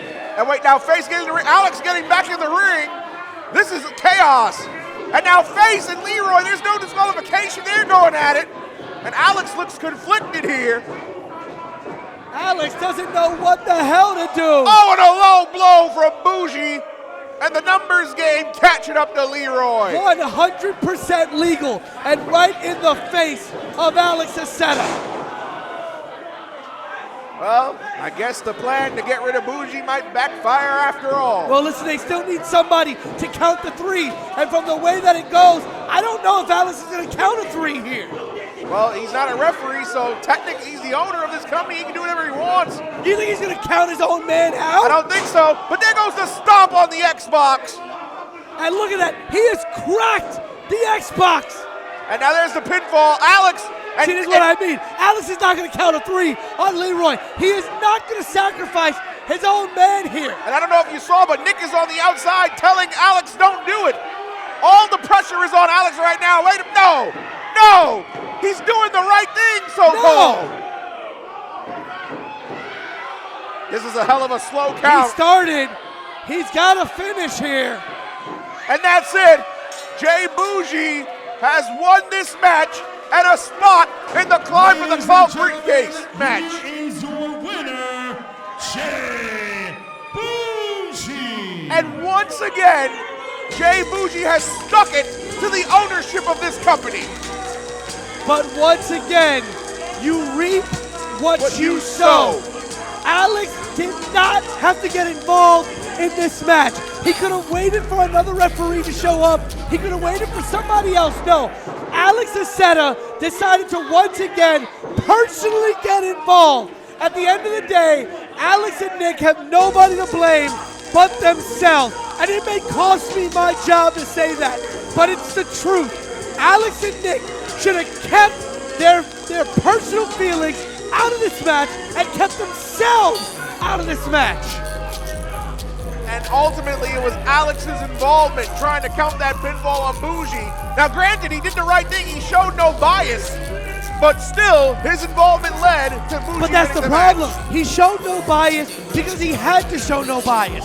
You have to come off as the owner of the company at the end of the day. So because you counted the three on Bougie, you got to do the same for Bougie. Absolutely. What's fair is fair. And Again. Jay Bougie standing tall, and we'll see him in the Climb for the Clout ladder match, unfortunately. But again, he's only one of about 6 or 7 entrants into that match, so the odds still stacked against Jay Bougie. But Jay Bougie lately has always beaten the odds. So, I mean, if he wins that Climb for the Clout briefcase, we may be in for a hell of a time here at Invictus. Look at Nick and Alex looking at each other with all the disgust in the world on their It face. seems like they're still kind of trying to figure out a way to get rid of Bougie again. Stop getting involved, Alex and Nick. Leave this to the professionals. Leave it to the athletes. Leave it to the referees. If Alex Aceta had never stepped foot in that ring and tried to play ref, he wouldn't have had to count that ring. You can also play devil's advocate. If Leroy would have let Alex crack Jay Bougie in the head with that Xbox, we may have had a different outcome. Well, one way or another, the outcome is Jay Bougie in the Climb for the Clout ladder match. But ladies and gentlemen on IWTV, don't go anywhere. We still have 2 more title matches in the second half, and the Friends Who Fight Rumble at the Invictus Get Down live at the Bronx Brewery. Stay with us on IWTV. IWTV, the voice of a generation, Pete Rosado, alongside, as always, Alphonse Stevens. And Al, we have seen an incredible first half to the Get Down here. We've already seen the Women's Championship change hands, the Tag Team Championships stay with Fight or Die, and Big Game Leroy take a big game L in that cheat code match. Yep, Jay Bougie now has a spot in the Climb for the Clout ladder match, but now we're going to go into Ryan Peterson to introduce the Social Media Championship match coming up. Ladies and gentlemen, we are back from intermission! The following contest is scheduled for one fall And it is for the Invictus Pro Wrestling Social Media Championship.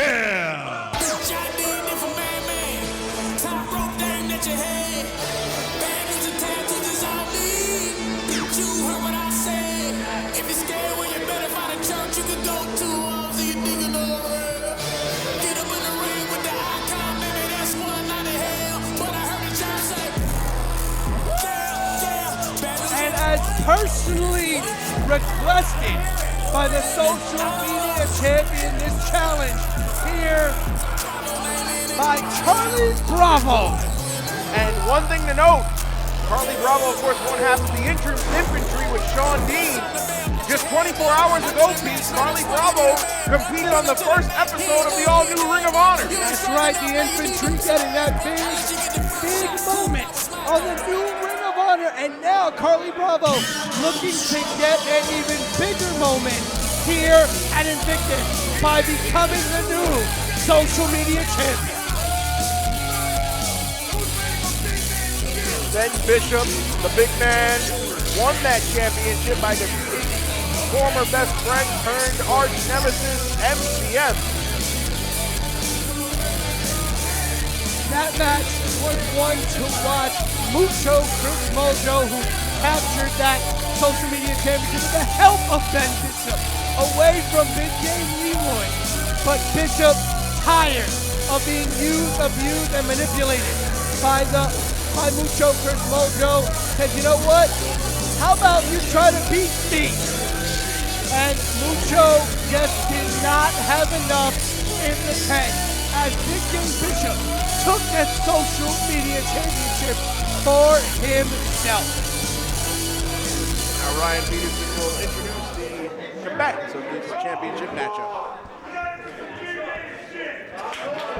Introducing first, the challenger, hailing from Jamaica, Queens, New York, weighing in at 212 pounds, he's bad news in tattoos, Carly Bravo!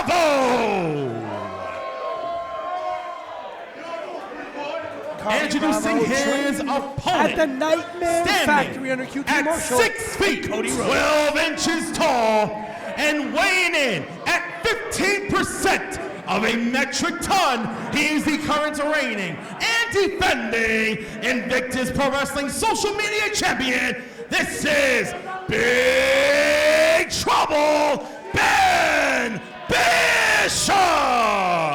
And Ben Bishop, again, the third ever social media champion here in Invictus. And this is his first defense in Invictus of that social media championship. Ben Bishop has defended the social media championship outside of Invictus, has been a fighting champion, but for the first time defending it here at Invictus since defeating Mucho Chris Mojo back at the Invictus and Test of Strength United We Fight joint event back in October. And how smart is it or detrimental is it to Carly Bravo? Again, competed on that inaugural episode of the new era of Ring of Honor just last night. And now here tonight in the Bronx, going up against Big Ben Bishop. Well, you know, listen, you know his trainers, QT Marshall and Cody Rhodes, preach no days off. You go as hard as you can, all gas, no brakes. Okay, and you know that Carly Bravo's background as well as an infantryman, you know, he knows what it is to have to get up the next day and put in that work. Veteran of our armed forces here in this beautiful country. But, you know, you got to talk about this against just about anybody that goes up against Ben Bishop. The size advantage that Bishop has against all of his opponents. There's not many men damn near 7 feet tall with the athletic ability that Bishop has. I think the only other man in Invictus Wrestling that can stack up to Big Ben Bishop in terms of size and athleticism is Pretty Boy Smooth. I agree. And PB Smooth is a large and tall gentleman. Ben Bishop, look at the height advantage he has over Carly Bravo. But Carly Bravo taking advantage of his lower center of gravity that time. And you also got to wonder if maybe this challenge comes back to bite Ben Bishop in the behind, right? Because Ben personally asked for Carly. Yep. He told Invictus management, look, there's this kid down in Atlanta. There's this kid down about where I'm from. I think he deserves a shot. He's really good, and he just needs a chance to break out. And what if that breakout moment is here at Invictus against Ben Bishop? And don't let those Ring of Honor matches fool you, folks. Carly Bravo is also a well-known singles competitor in addition to tag teams. Ben Bishop went for a splash, telegraph, roll up now. Carly Bravo only able to get a 2.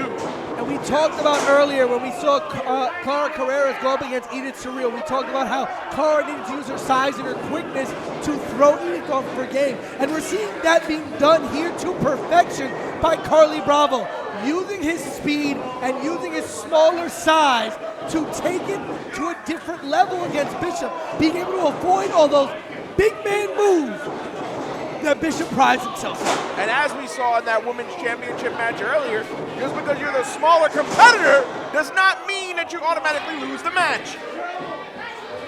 That's right.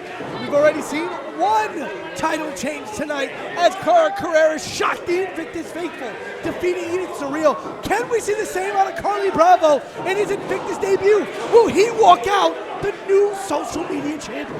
And as you can see, Ben Bishop applying that extra pressure on that choke in the bottom rope. As he's got Carly Bravo here in the corner right in front of us, Pete. Talk about right in front of us. We want to thank everybody on IWTV watching the Get Down, who has been watching Invictus faithfully on IWTV all this time. Now with us tonight at the Bronx Brewery. That's right, I see you, Ricky Curon. Thank you for watching. Absolutely, and now a cover. Ben Bishop with that sideways slam. Gonna take more than that to put Carly Bravo down. And you gotta wonder how many people on the Invictus roster have their eyes on Ben Bishop. Obviously, you know Ben Bishop, a target for the Climb for the Clout briefcase. PJ Savage still here in the building.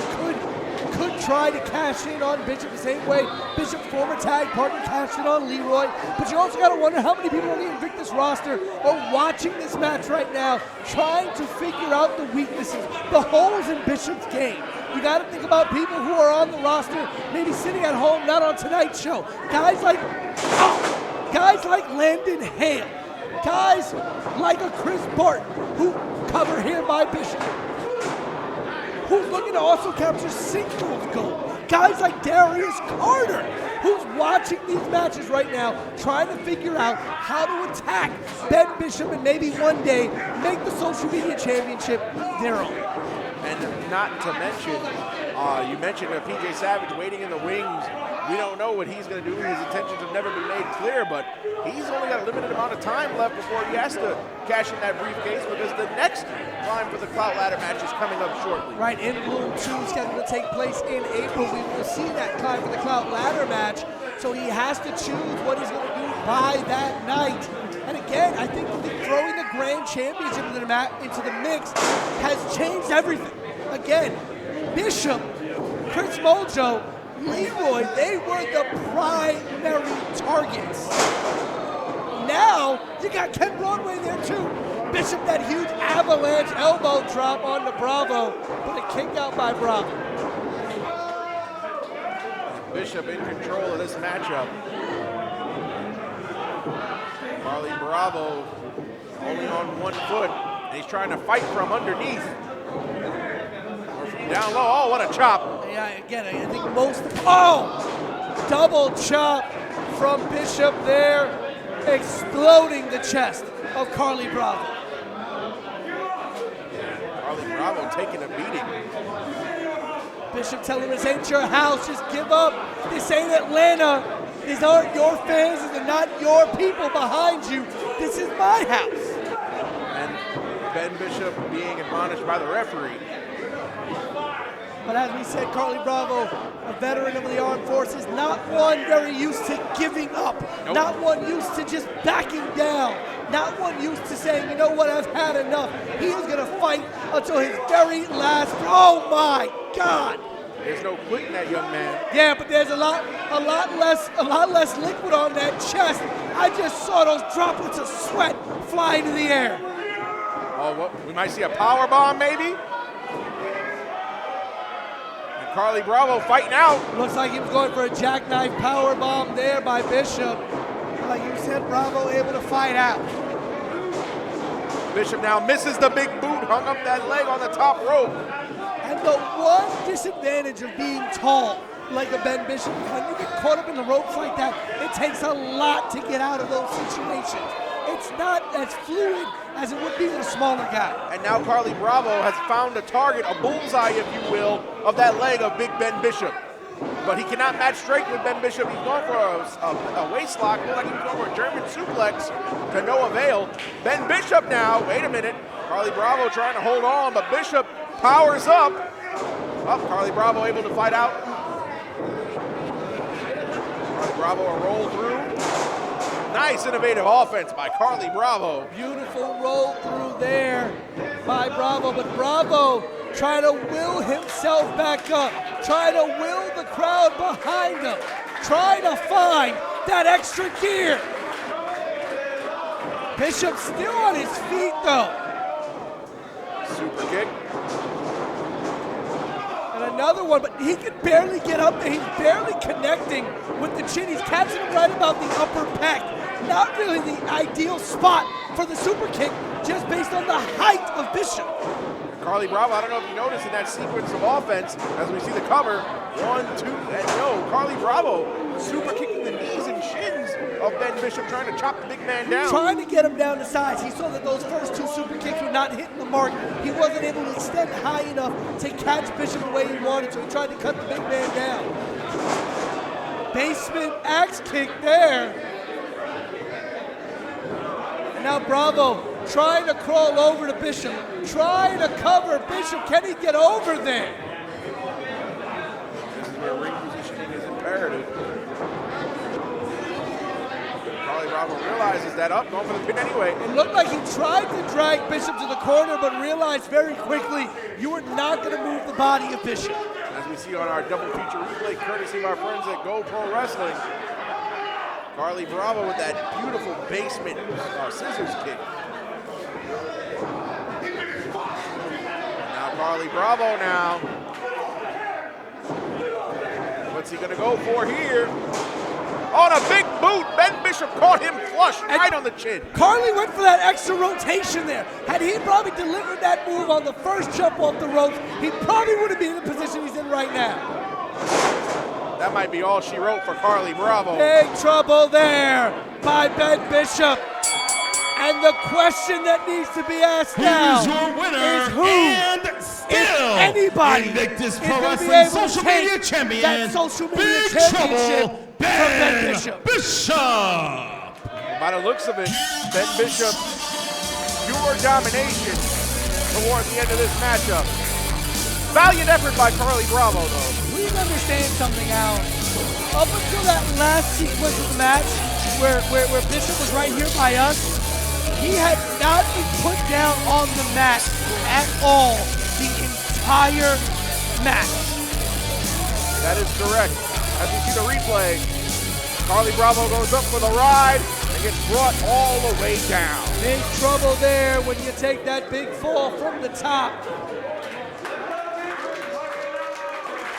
Show respect here by Bishop.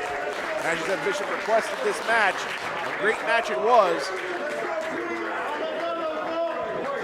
Bravo coming up just short there. And look at that, a handshake and an embrace. You love to see it. Sportsmanship at its finest, Pete. You know, Bravo would have loved to have taken home that social media championship and show to his trainer. Hey guys, first of all, great match. Everybody give them a round of applause for this match. What in the world? Awesome stuff. Those of you guys who don't know me, my name is Manny, the head brewery here at the Bronx Brewery. I've been keeping a little bit of a secret. And I've been brewing up something very special. For how long I've kept this secret from my team, some might call me a savage. What? Wait, that's PJ Savage's music. And the head of the Bronx Brewery? Oh wait, don't tell me we're gonna see a cash in. Well, you talked about the limited amount of time that PJ had before he could cash in that briefcase, before he lost that opportunity. And PJ has picked a pristine moment, a savage moment. PJ, of course, we saw him in our opening contest, victorious over JS Hawthorne. He threw the briefcase in the ring, Pete. I think he's cashing in. He may be cashing in. Well, the problem is, there's one thing missing. A referee. Wait, but PJ's asking for a microphone. Nothing losing. Are we getting a cash in here? Yeah, I got the Timbs on. You know, it's something special. Last time he wore those Timbs, he knocked out Lucas Chase. Look, Big Ben. I need a drink. Everybody wants to see me beat up this big bitch, right? Oh, no. But you see something? I'm from New York City. 6 train, 2 train, 1 train. I rode that shit all my life. I'm not the type of man that pushes you into the tracks from behind your back. I'm gonna smack your big ass right in front of you. Now you see, you just had a banger. You had a banger with Charlie Bravo. Don't forget who beat you for Wrestler of the Year. Oh, PJ's talking facts, as the kids would say. Don't forget who's been pulling out banger after banger after banger. Mr. Bacon, Egg, and Cheese himself, PJ Savage. And it's not breakfast time. It's always breakfast time in the hood, I baby. want that title, but Bacon, I'm egg, gonna do and this cheese, the right salt, way. pepper, ketchup all day. April 28th, Did you hear that? right here in the Boogie Down Bronx. Everyone is gonna show up because there's 2 words when it's all said and done that's gonna define my career, and that is the main event. And it's gonna be you versus me for the social media championship. April 28th. PJ's cashing in. PJ said I'm not. And new. PJ said, I'm not gonna stab you in the back. I'm not gonna come when you're not looking. I'm gonna come like a man in your face and levy the challenge. And levy a challenge he did. April 28th in Bloom, in the Boogie Down Bronx. It will be Ben Bishop one-on-one against PJ Savage for the social media championship. You gotta respect one thing, Pete. PJ could have came out here, cashed in right now after Ben Bishop just had a banger of a match with Charlie Bravo, took advantage of the fatigue, and walked out of here the social media championship. But he said no, he's not gonna do it that way. He wants to give Ben Bishop time to prepare so each man can have each other at their best. I respect that. And in 25 days, here in the Bronx, it will be the match that everybody had long predicted. And now we will get to see PJ Savage one-on-one against Ben Bishop, man against man, monster against monster, Savage against Big Trouble. Well, if we think about the limitations, if PJ didn't cash in tonight, the only other time he could have cashed in before that briefcase expired was at In Bloom. But coming up next, you like Battle Royals, Pete? I love them. I did one myself here in the Bronx. Remember, let's throw it up to Ryan Peterson to get us underway for this Battle Royal.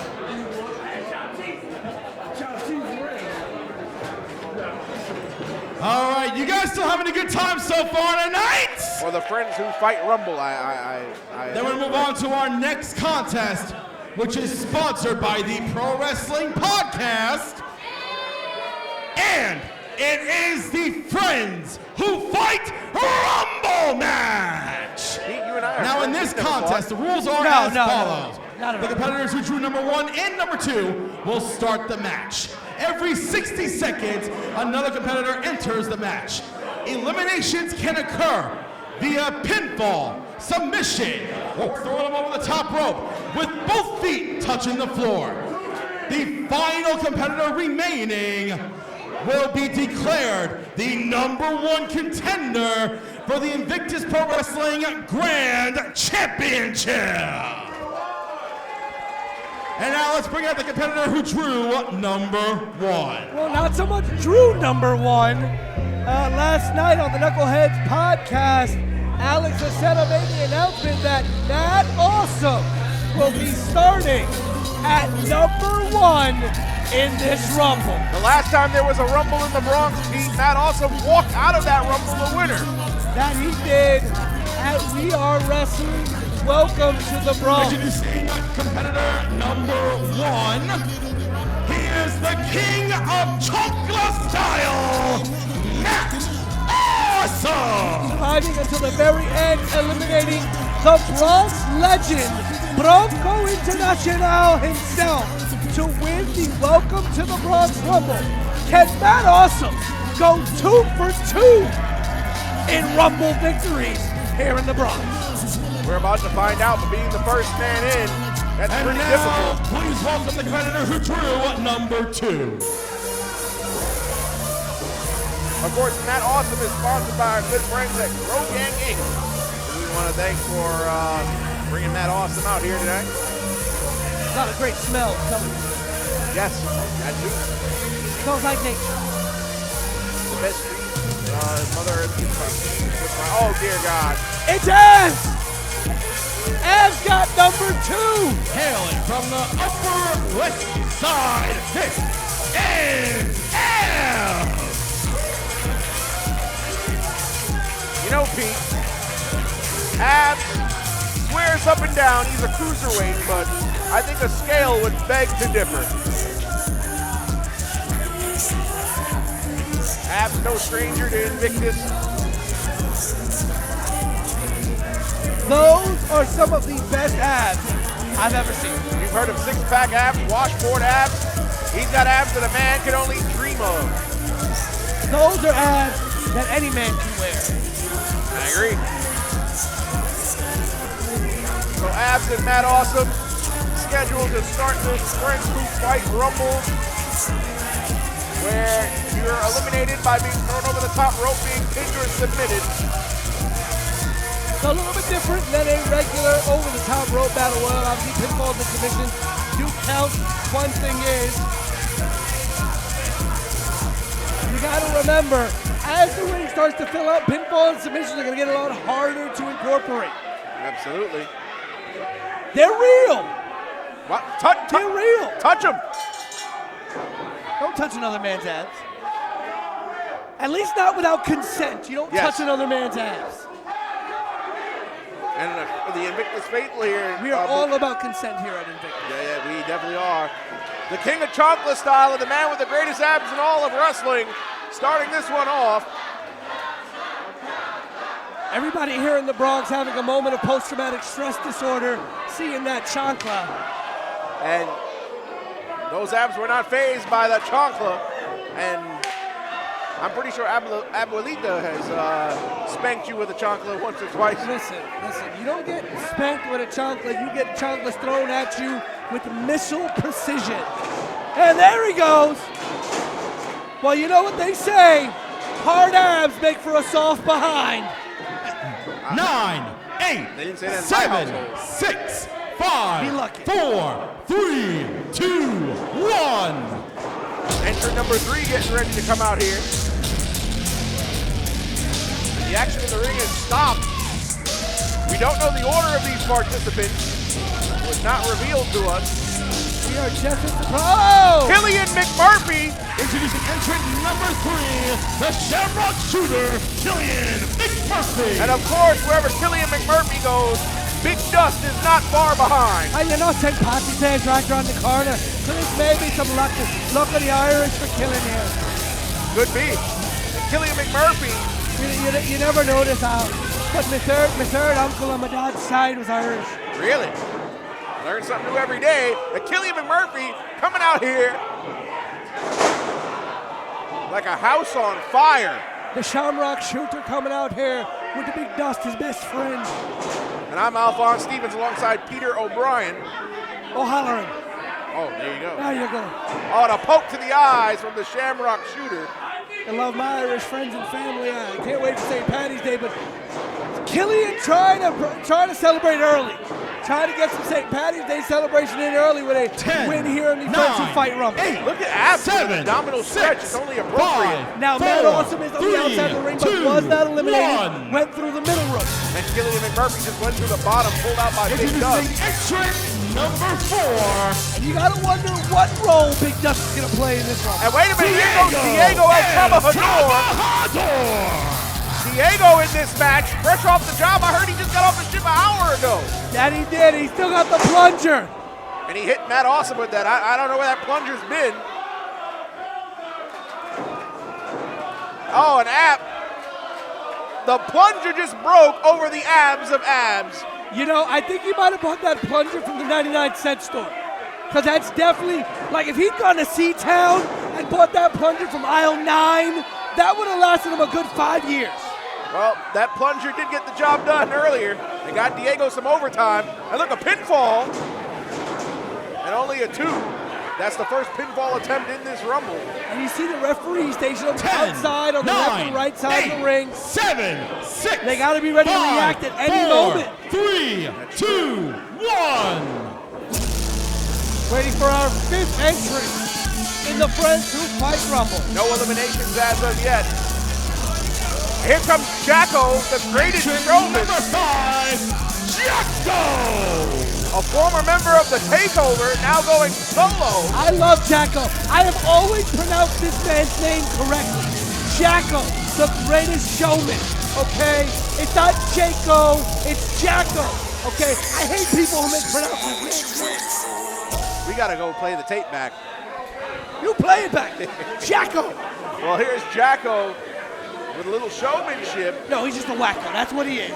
He's Jacko the wacko. Oh, and a trip of Killian McMurphy. And that's what makes him dangerous. This man legitimately, I'm not joking around with you, ladies and gentlemen, on IWTV. Jacko's a bit not right in the head. Oh, and a discus forearm from Jacko to Matt Awesome. And now Diego might feel it. Pass by. Spanish fly. Standing Spanish fly. 9, 8, 7, Oh, but Ab's 6, got a hold of Jacko. 5, 4, 3, 2, 1. No eliminations as of yet. And another abdominal stretch by Introducing Abs. entrant number 6. And the ring is filling up quickly, Alphonse. Again, eliminations over the top rope through Jason Andrews. Jason Andrews, primarily a tag team competitor with A.K. Willis. However, he's out here on his own tonight in the Friends Who Fight Rumble. Jason Andrews, entrant number 6. Going right after Jacko. There's no love lost here. Remember when the Goons fought Takeover in that 8-man? Oh, and now going after Killian McMurphy. Aren't they Goons together? What's good? No, every person for themselves in a Rumble. You know the rules of a Rumble. Hell, you've officiated them. That's true. Officiated many Rumbles in the Bronx in my day. Also Rumbles at home as well in the world. But here we go, Jason Andrews and Jacko 10, going at it. 9, Diego El 8, Trabajador. I don't need to know what 6, happens between you and Mrs. 5, Matt, 4, okay? 3, 2, 1. Next entrant coming. Introducing entrant number 7.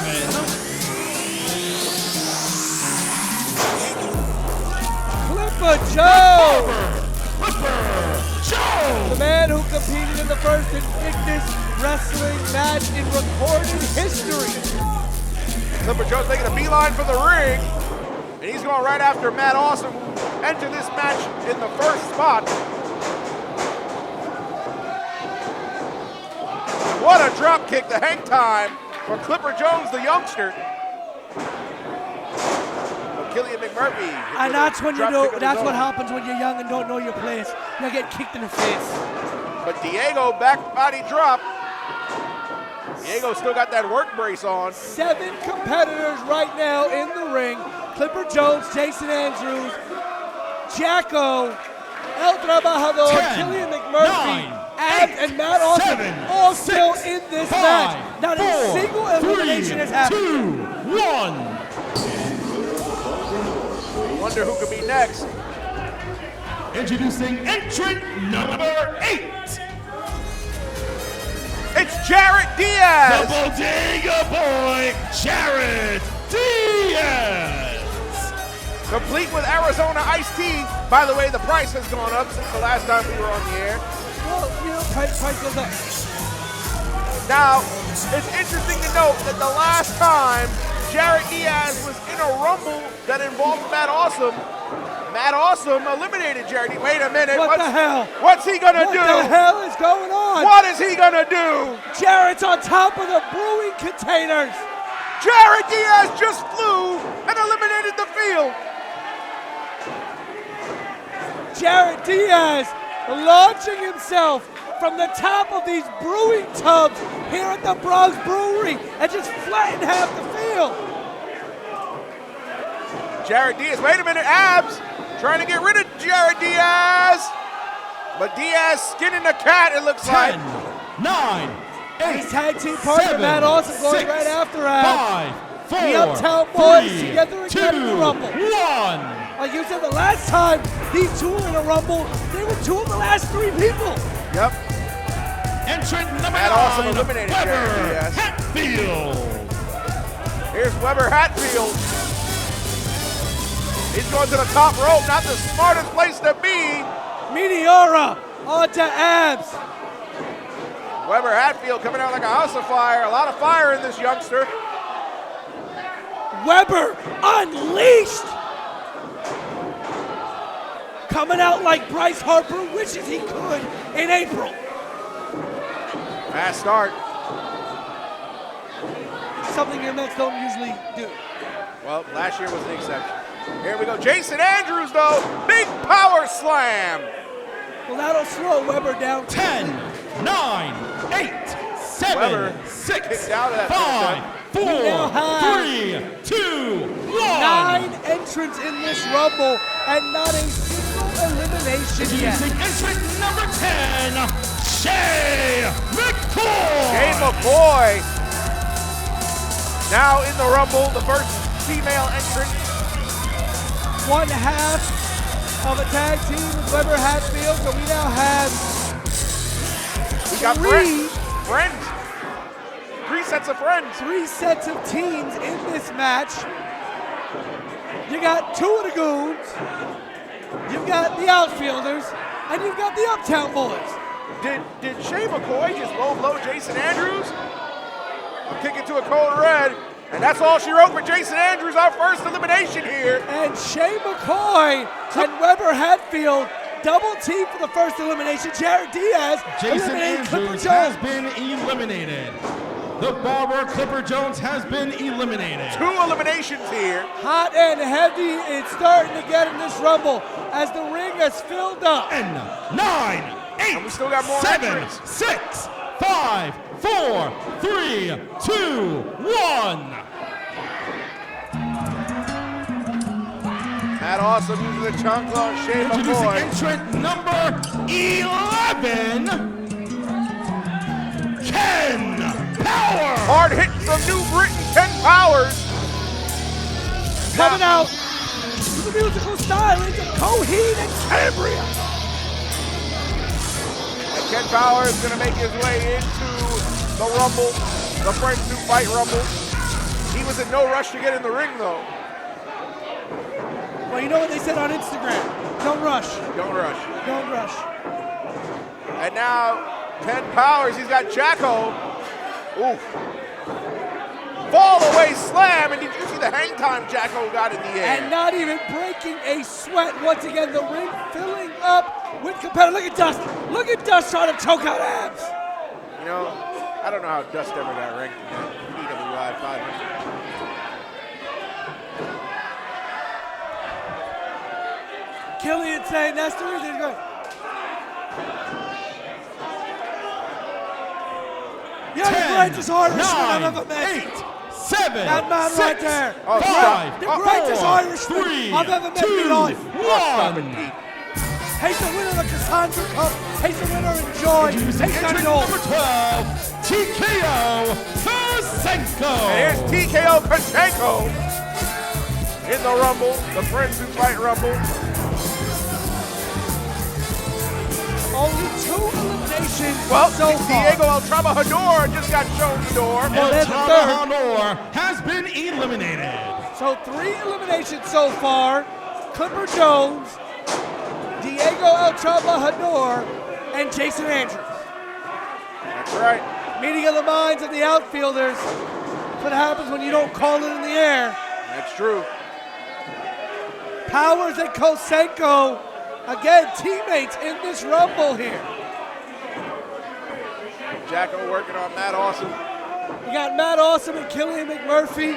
Jarrett Diaz, Abs still in this ring. Abs and Matt Awesome, the first 2 entrants. Jacko! The greatest Jacko showman. has been eliminated. He's out of here. We got Weber Hatfield getting double teamed in front of us here. 10, 9, 8, Entrance 7, number 1 and 2 6, still in this 5, match. Matt 4, Awesome and Abs. 3, Weber 2, Hatfield is almost, 1. oh no, he's back in the match. He's back. Meanwhile, we got another entrant. 13. It's Nikolai White. Nikolai White. Drink enough water today, Pete? I had to. I want to get drunk later. Well, you're at the right place. Nikolai White. Been eliminated. Someone was just eliminated. I can't. Oh no. Weber. I got you. I got you. I like that kid. I'm sure you do. Nikolai. Weber's a good kid. I believe Abs was eliminated. The Renaissance, Nikolai White. Yes, Abs was eliminated. Oh, what a tilt-a-whirl backbreaker on Weber Hatfield from Nikolai White. Nikolai White, who had a breakout performance with a banger of a match against Landon Hale here at Invictus. Not to mention his match New Year's Eve against Gabriel Sky. That one too. 10, 9, 8, Can he win 7, this fight? 6, Friends Who Fight 5, Rumble. 4, 3, 2, 1. Matt Awesome still in here at number 1. Oh, that music can only mean one thing. Invictus' resident superhero, Montekia. We've already seen one person fly. And now here comes Montequilla, which in Spanish means love, Yes, it does. buttery love. Now, wait a minute, Nikolai White, he's got that bottle of water. Butter and water do not mix. They don't. Butter and wine, yeah. Oh, that's a great one right there. Wait, oh, he just poured water over the head of Montekia. Oh, Now Monte, listen, he may be a superhero, but he has no problem putting a whooping on that ass. that's true. Montekia now. Montekia coming out here like a house of fire, the veteran. Superhero pose 10, gets him every time. 9, Every 8, single time. 7, 6, 5, 4, Better than- 3, better than Hogan's 2, brother. 1. That's true. There's a pinfall attempt. Oh, Jarrett with a huge kick. Introducing entrant number Here 15, comes Chase. my God. Lucas. Your favorite. Chase. Lucas Chase, sponsored by the Roar Zone podcast. Lucas Chase going at it with Matt Awesome. Ooh. Lucas Chase, born in the Bronx, trained in Texas under the tutelage of the legendary Dustin Rhodes, who is making a name for himself in the northern New England area. Coming back home. He is the kill as we leave. the Cure, Lucas Chase. Lucas Chase cleaning house now, taking care of everybody. Business has definitely picked up here in the Friends Who Fight Rumble now that Lucas Chase is in here. And Nikolai White trying to put an end to the momentum of Lucas Chase. What a challenge to step up to.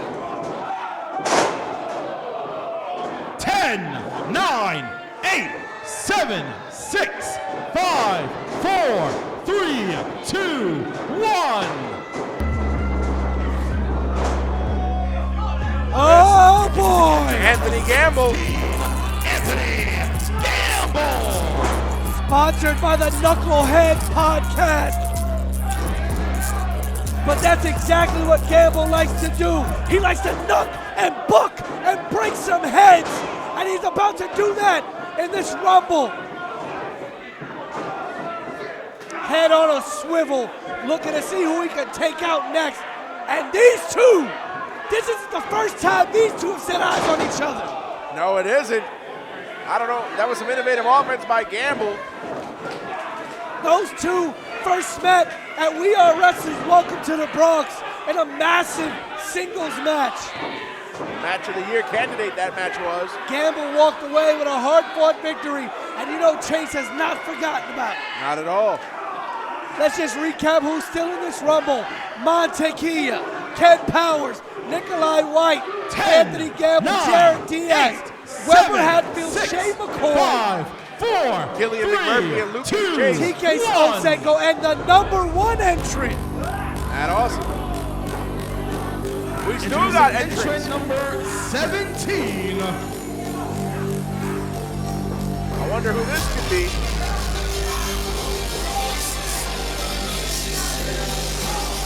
Number 17, we're awaiting the entrant here. Entrant number 17, Ray Fury. Ray Fury.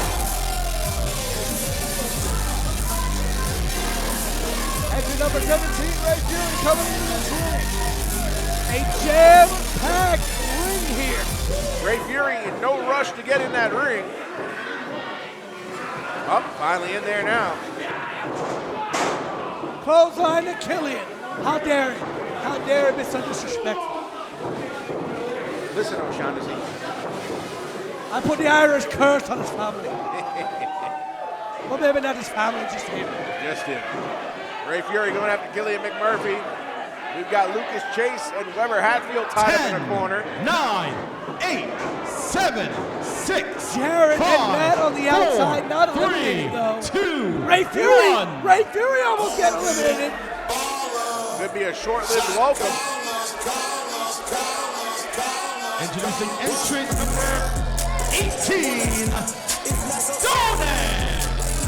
There's And Donut. Ray Fury has been eliminated. Ray Fury's out of here. The shortest-lived competitor in the match. A little bit of help by Big Dust out here. And Weber Hatfield in front of us with Jared Diaz. And Donez putting up some power out here. The shot caller. Don't worry, Killian, you're going to win the match. I know you are. Will you stop pandering to the man? I've always loved Killian. And wait a minute. Montequilla's got that Nerf gun. Weber Hatfield. Montequilla with a Nerf gun. And Donus. Both of them. Weber and Shane. Both eliminated by Nikolai Shane White. McCoy and Weber Hatfield have both been eliminated. Apparently a little thirsty, the outfielders were. How apropos that the 10, team got eliminated. 9, 8, Ken 7, Powers. 6, Ken Powers went for a 5, ride. He's 4, eliminated. 3, 2, 1. Ken Powers has been eliminated. Introducing entrant number 19. Is this John Connor?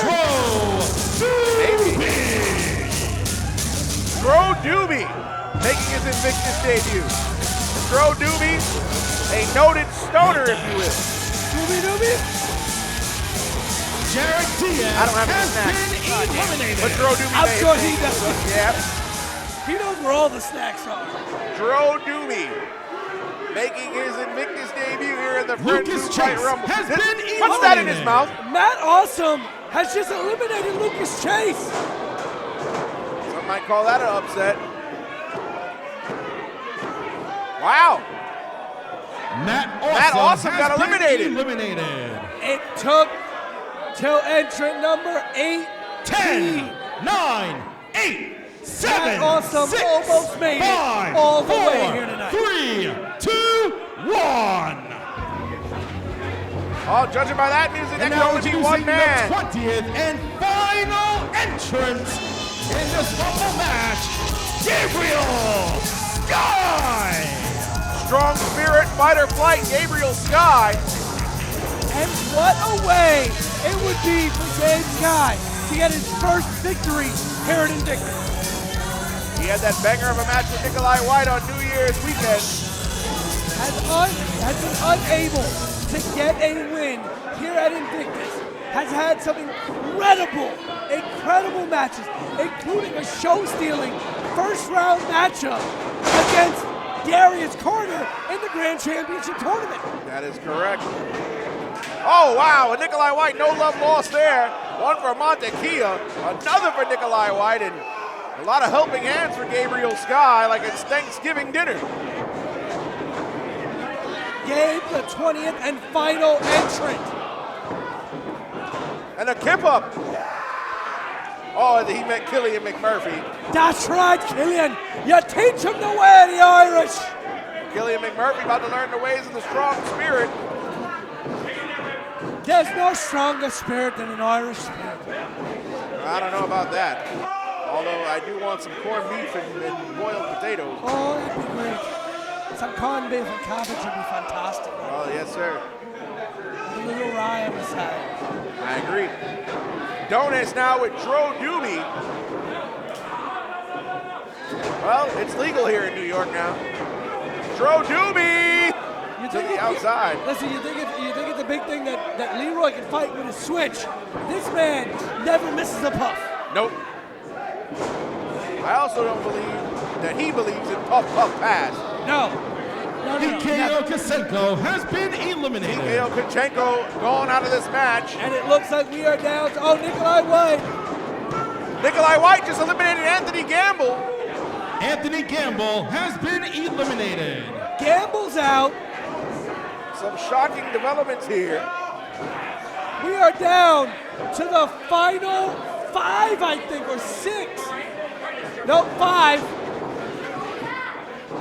You got Montekia, Donez, Nikolai White. Well, now we're down to 5. Dro Doobie has been eliminated. Dro Doobie's out of here, and he almost cost us the building upon his elimination.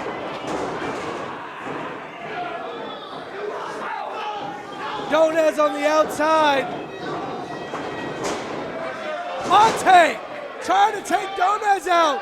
And Donis is gone. Donis has been eliminated. We're down to Killian McMurphy, Gabriel Sky, Montekia, and Nikolai White. The final 4. Monte, White, Sky, and my pick from the very beginning, Killian McMurphy. I told you McMurphy would win the whole damn thing. He's in the final 4. Well, let's see if you're right. Come on to down Boondock Saint. And wait a minute, alliances are being formed. Nikolai White and Killian McMurphy apparently on the same side. Going at it with Gabriel Sky and Montekia respectfully. Final 4, it's gonna be one of these 4 men. Of the 4, Killian McMurphy, the longest Invictus resume. That is true. Well, Montekia has a resume just as long, just outside of Invictus. Up. Here we go. Dueling suplex attempts.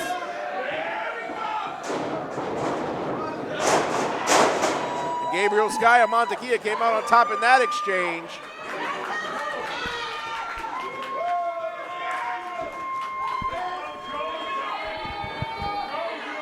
Now Montekia about to square off with Gabriel Sky. Killian asks for a timeout, gotta respect it. There's no timeouts in a You gotta respect it. You always gotta respect the timeout. If LeBron can get a timeout, so can Killian. That's basketball. And this crowd chanting for Montekia. No difference. Gabriel Sky bringing the fight to Monte. Telling Monte, give me your best shot. I don't think you want to ask a superhero to give you the best shot. I don't think so either. Ooh, what a chop. You want to get nuts? Let's get nuts! What a chop. Oh, and another chop. And another one from the resident superhero.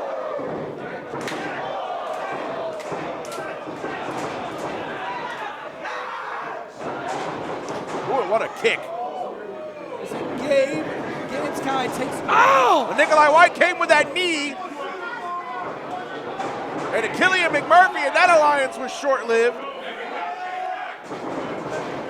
Oh, and Gabriel Sky just kicked his head off. He asked for a timeout! There's no timeouts in wrestling. How do you know? I was an official. When? Years ago. Doesn't count. Oh, wow, and the educated feet of Montekia on display. Gabriel Sky now with a suplex. Wait, oh. Almost had a pinfall, but he held on. Going for that modified power bomb. Oh, wait, McMurphy trying to put Gabriel Sky to sleep. You go, Killian. You put him to sleep there. Oh, he pulled the hair. He pulled the hair. How dare he? Nope. Running knee. You never pull an Irishman's hair. Why? That's the source of their power. All the more reason to pull the hair. That's bad luck. Gabriel Sky going to the top It's like rope. breaking a mirror.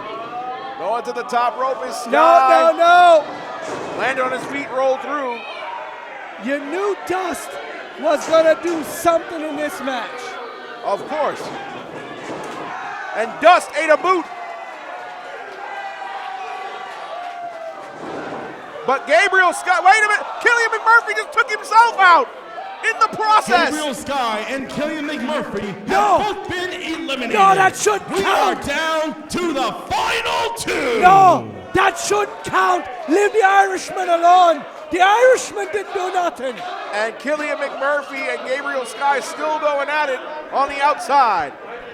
I call Irish bias. And they're going under the ring.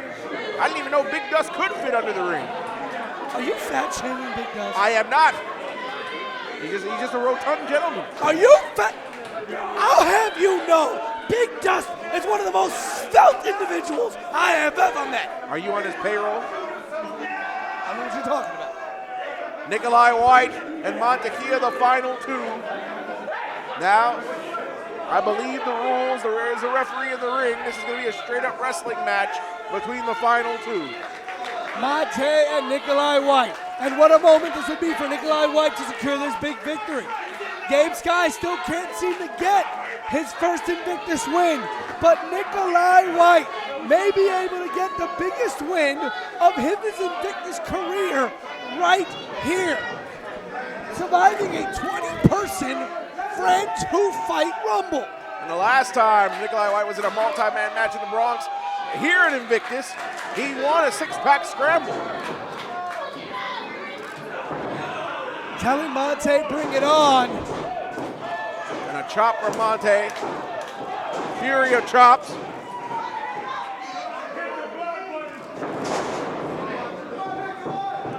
And here they are, Monte and Nikolai squaring up, measuring.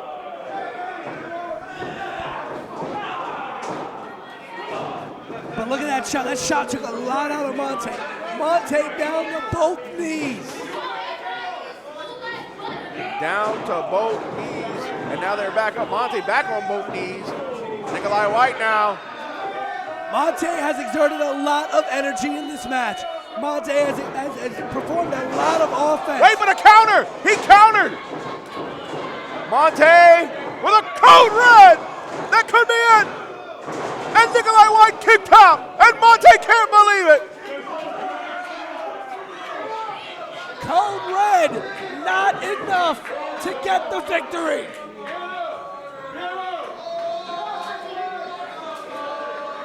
And Montekia can't believe it. He thought he had that one sealed, and I thought he did too.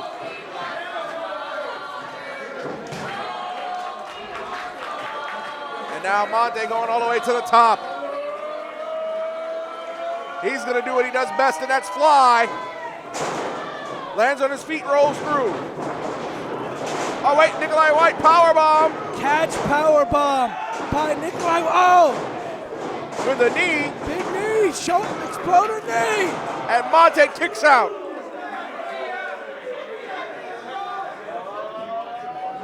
What a match this has turned into with the final two. You'll notice, ladies and gentlemen, there have been no attempts to throw either man over the top rope. As you had said just a little bit earlier, Al, down to the final two competitors, it is now pinfall or submissions only. That is correct.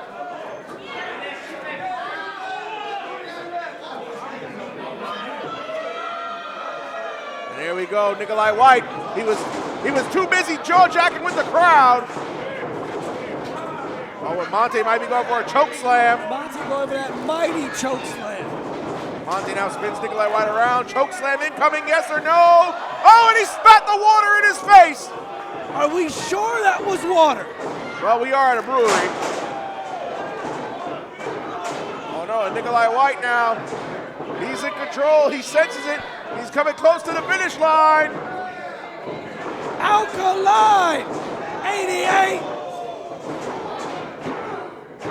Nikolai White has won the Friends Who Fight Ladies Rumble. and gentlemen, here is your winner and the new #1 contender for the Invictus Grand Championship, Nikolai White! Nikolai White, the #1 contender for the Grand Championship. So he'll be watching our main event with interest.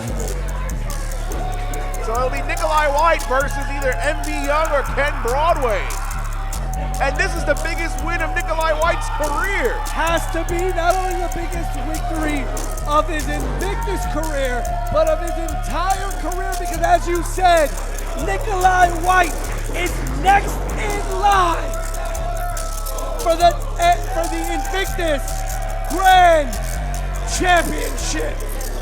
And with PJ Savage going after the social media championship, there's nothing standing in Nikolai White's way.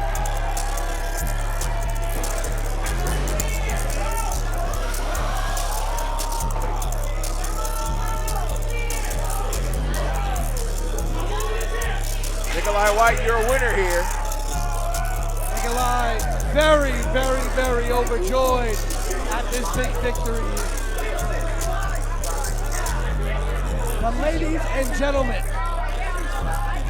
it is time for our main event.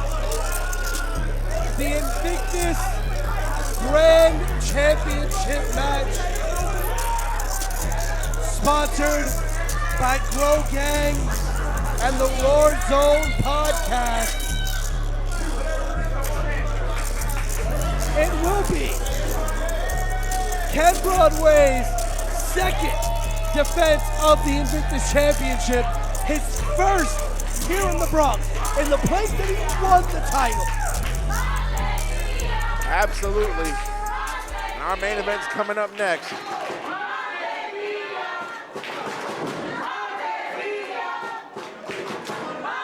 Let's go right to our ring announcer for the main event of the evening.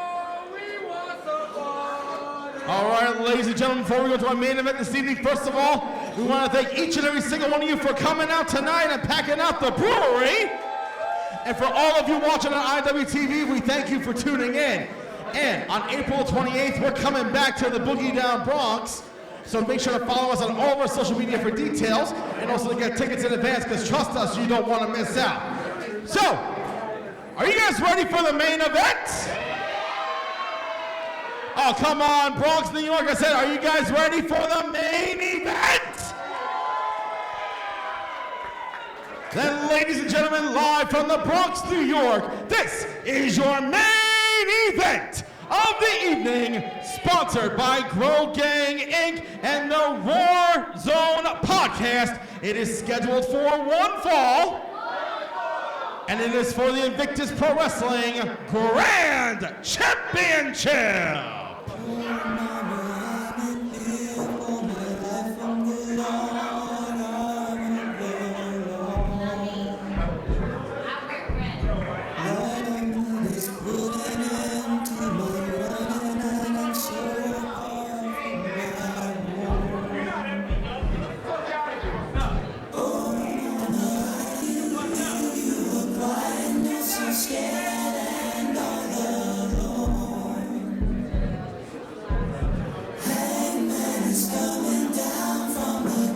Main event time coming up. Ken Broadway, his first defense in the same town that he won the title in, but he's got to go through MV Young. MV Young, who grew up here in the New York City area and the Brooklyn area, wrestling in places just like this. Wrestling in breweries, wrestling in bars, making the scene as cool as possible. The leader of the Polyam cult, and the one person that nobody in the world probably ever saw working at Invictus Wrestling. Nope. I sure did.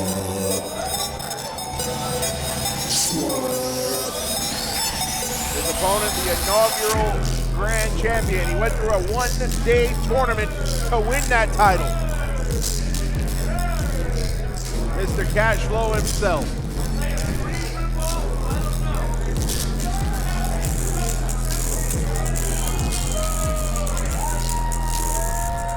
The reigning and defending Invictus Grand Champion.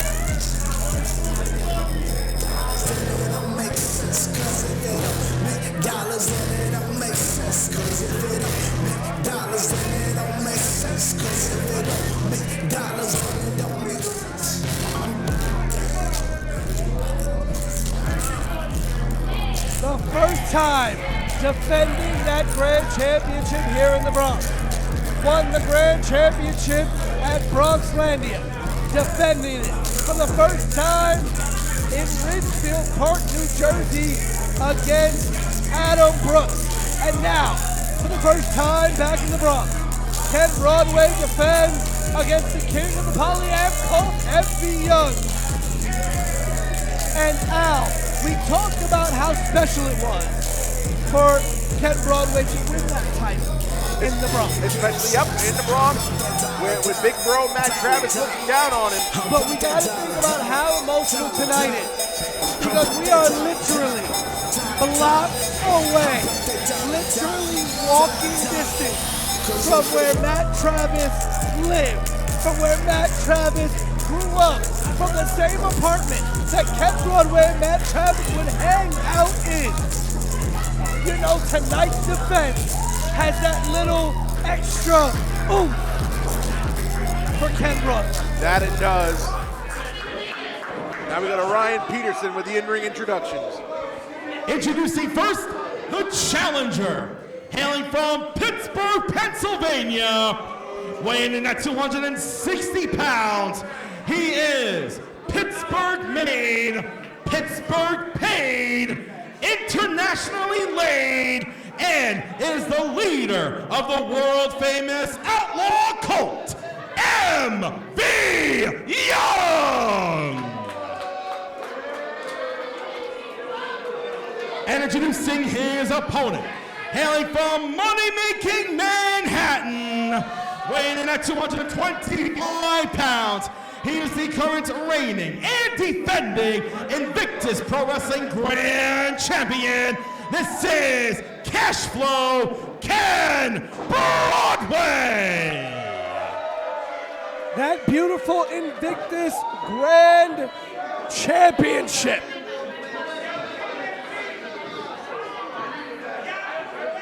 Will Ken Broadway leave the Bronx Brewery still the Invictus Grand Champion? Or will the King have a new crown to wear when he leaves the Bronx tonight? He could, very well. Ken Broadway in a very good mood, I see. Up here against MV Young in our main event, ladies and gentlemen. We thank you for those of you who have tuned in on IWTV to see us here live.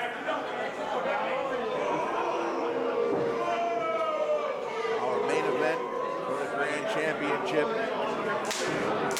Pete, you got all the information. Have these two ever tangled here in the squared circle before? I am not completely sure. They might have at some point. I think this may be a first-time matchup, but I wouldn't be surprised if MV Young and Ken Broadway have tangled before in unofficial bouts, into exhibition bouts, or maybe even trained at some point at the same time together. But I believe, if I'm not mistaken, this may be a first-time ever match. Cashflow Ken Broadway with that wrist lock. Breaking the ropes. And there goes the showmanship of Mr. Cashflow himself. We already know how Broadway operates. Broadway, probably one of the most confident men in professional wrestling. And now he's got that title around his waist. Ooh, what a chop. Listen, but MV's gonna put the fear of God in Cashflow. Nice backhand elbow by Ken Broadway. You want to talk about self-made. You want to talk about pulling yourself up out of nowhere, you know, from people who didn't expect it. That's what MV Young is. MV Young, cover here by Broadway. MV Young took a scene in professional wrestling. Immersed professional wrestling with the art world, the fashion world, with the drag world, with all types of culture, and cultivated this whole new following in professional wrestling. There are people who legitimately watch professional wrestling because of what MV Young did with pro wrestling in the Brooklyn scene. I believe it. And MV Young trying to get Ken Broadway out of the ring. Ken Broadway, don't tell me he's going to fly. A baseball slide telegraphed and into the guardrail went Ken Broadway. Very limited space. Got to watch out for those tall people in the front row, the knuckleheads. GG for the win. All of them sitting front row. They've got the best seat in the house. We're second best because we've got the best seat in the This house. is very true. Always the best seat in the house behind the commentary table for Invictus Pro Wrestling. And that is a fact. MV Young getting into it without front row fans here. Well, back in the ring, the action goes. Pollyann King, I've heard over 15 different partners. And just got an extra 12 tonight. Nice. He's out here trying to set records. He's breaking them and setting them.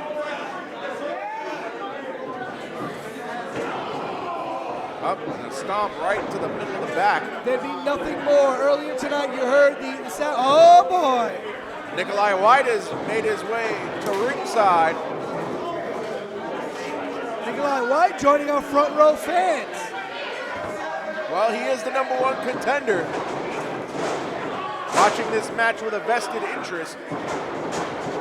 He will be facing either MV Young or Ken Broadway for that Invictus Grand Championship, possibly on April 28th. Yep, very well could. Well, he is guaranteed the title shot by winning the Friends Who Fight Rumble. Stay tuned to Invictus on all social media channels for those developments. Broadway fighting back. You see a welt opened up on Broadway's chest there. As a result of the hard-hitting style of MV Young. And look at Nikolai White clapping sarcastically as he is. Do you think Nikolai White has a preference for who he'd like to face? I don't think he's given it that much thought.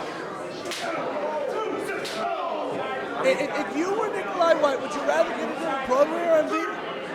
I don't know. You know, I guess it really doesn't matter. There's enough footage on both of those men to study.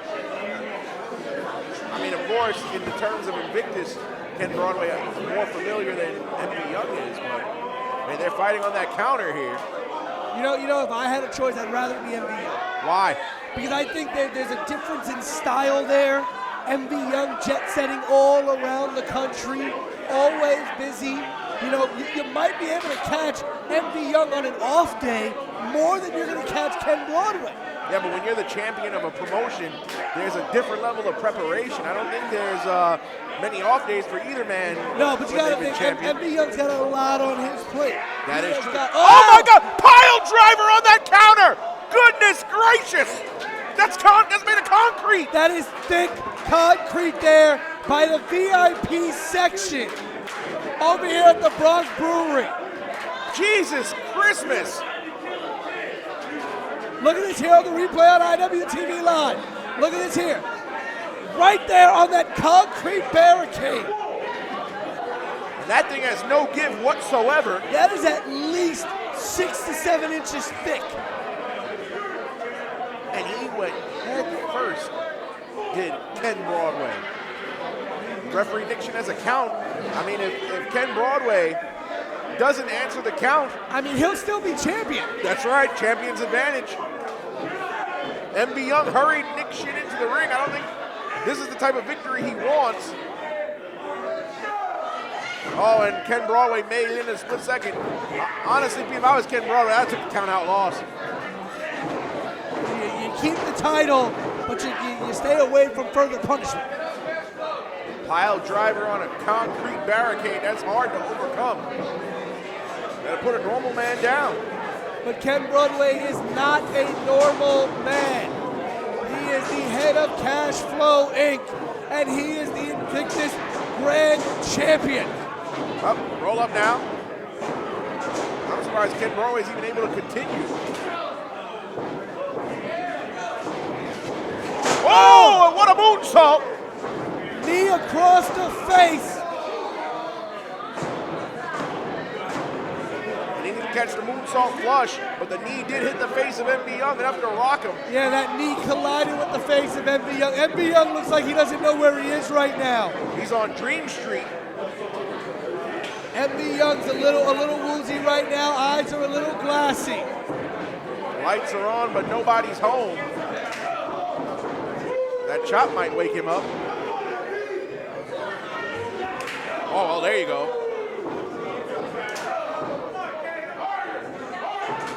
MV Young and Ken Broadway trading chops in the middle of the ring.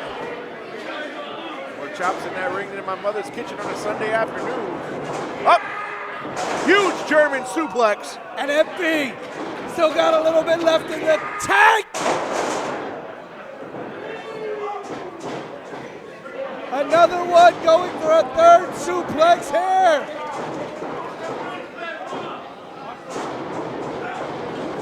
Was not able to get it. Rope assisted suplex there. The kick, 2, 3. And Ken Broadway successfully retains. That running Ladies kick. and gentlemen, here is your winner and still Invictus Pro Wrestling Grand Champion, Ken Broadway. And I don't know if you noticed, but it looked like that knee did catch MV enough. He is busted open. At the lip, yep. And wait a minute, Nikolai White's got the Grand Championship.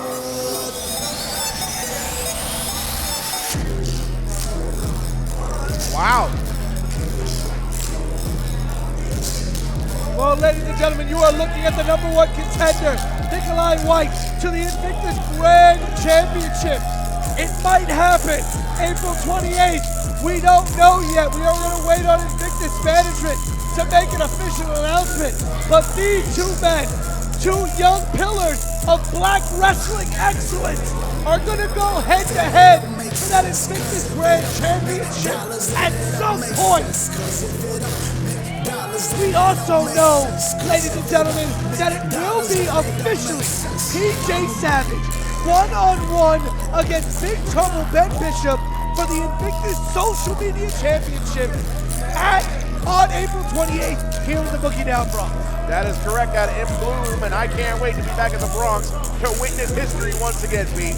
And we will also be seeing the first defense of the Invictus Women's Championship from its newest title holder, La Chica, Clara Carreras. But wait until we find out when this one is happening. Nikolai White, Ken Broadway. That is going to be a banger for all of us here at Invictus Wrestling. For GoPro Productions, for Alphonse Stevens, for Ryan Peterson, I am the voice of a generation, Pete Rosado. Thank you, IWTV, and good night.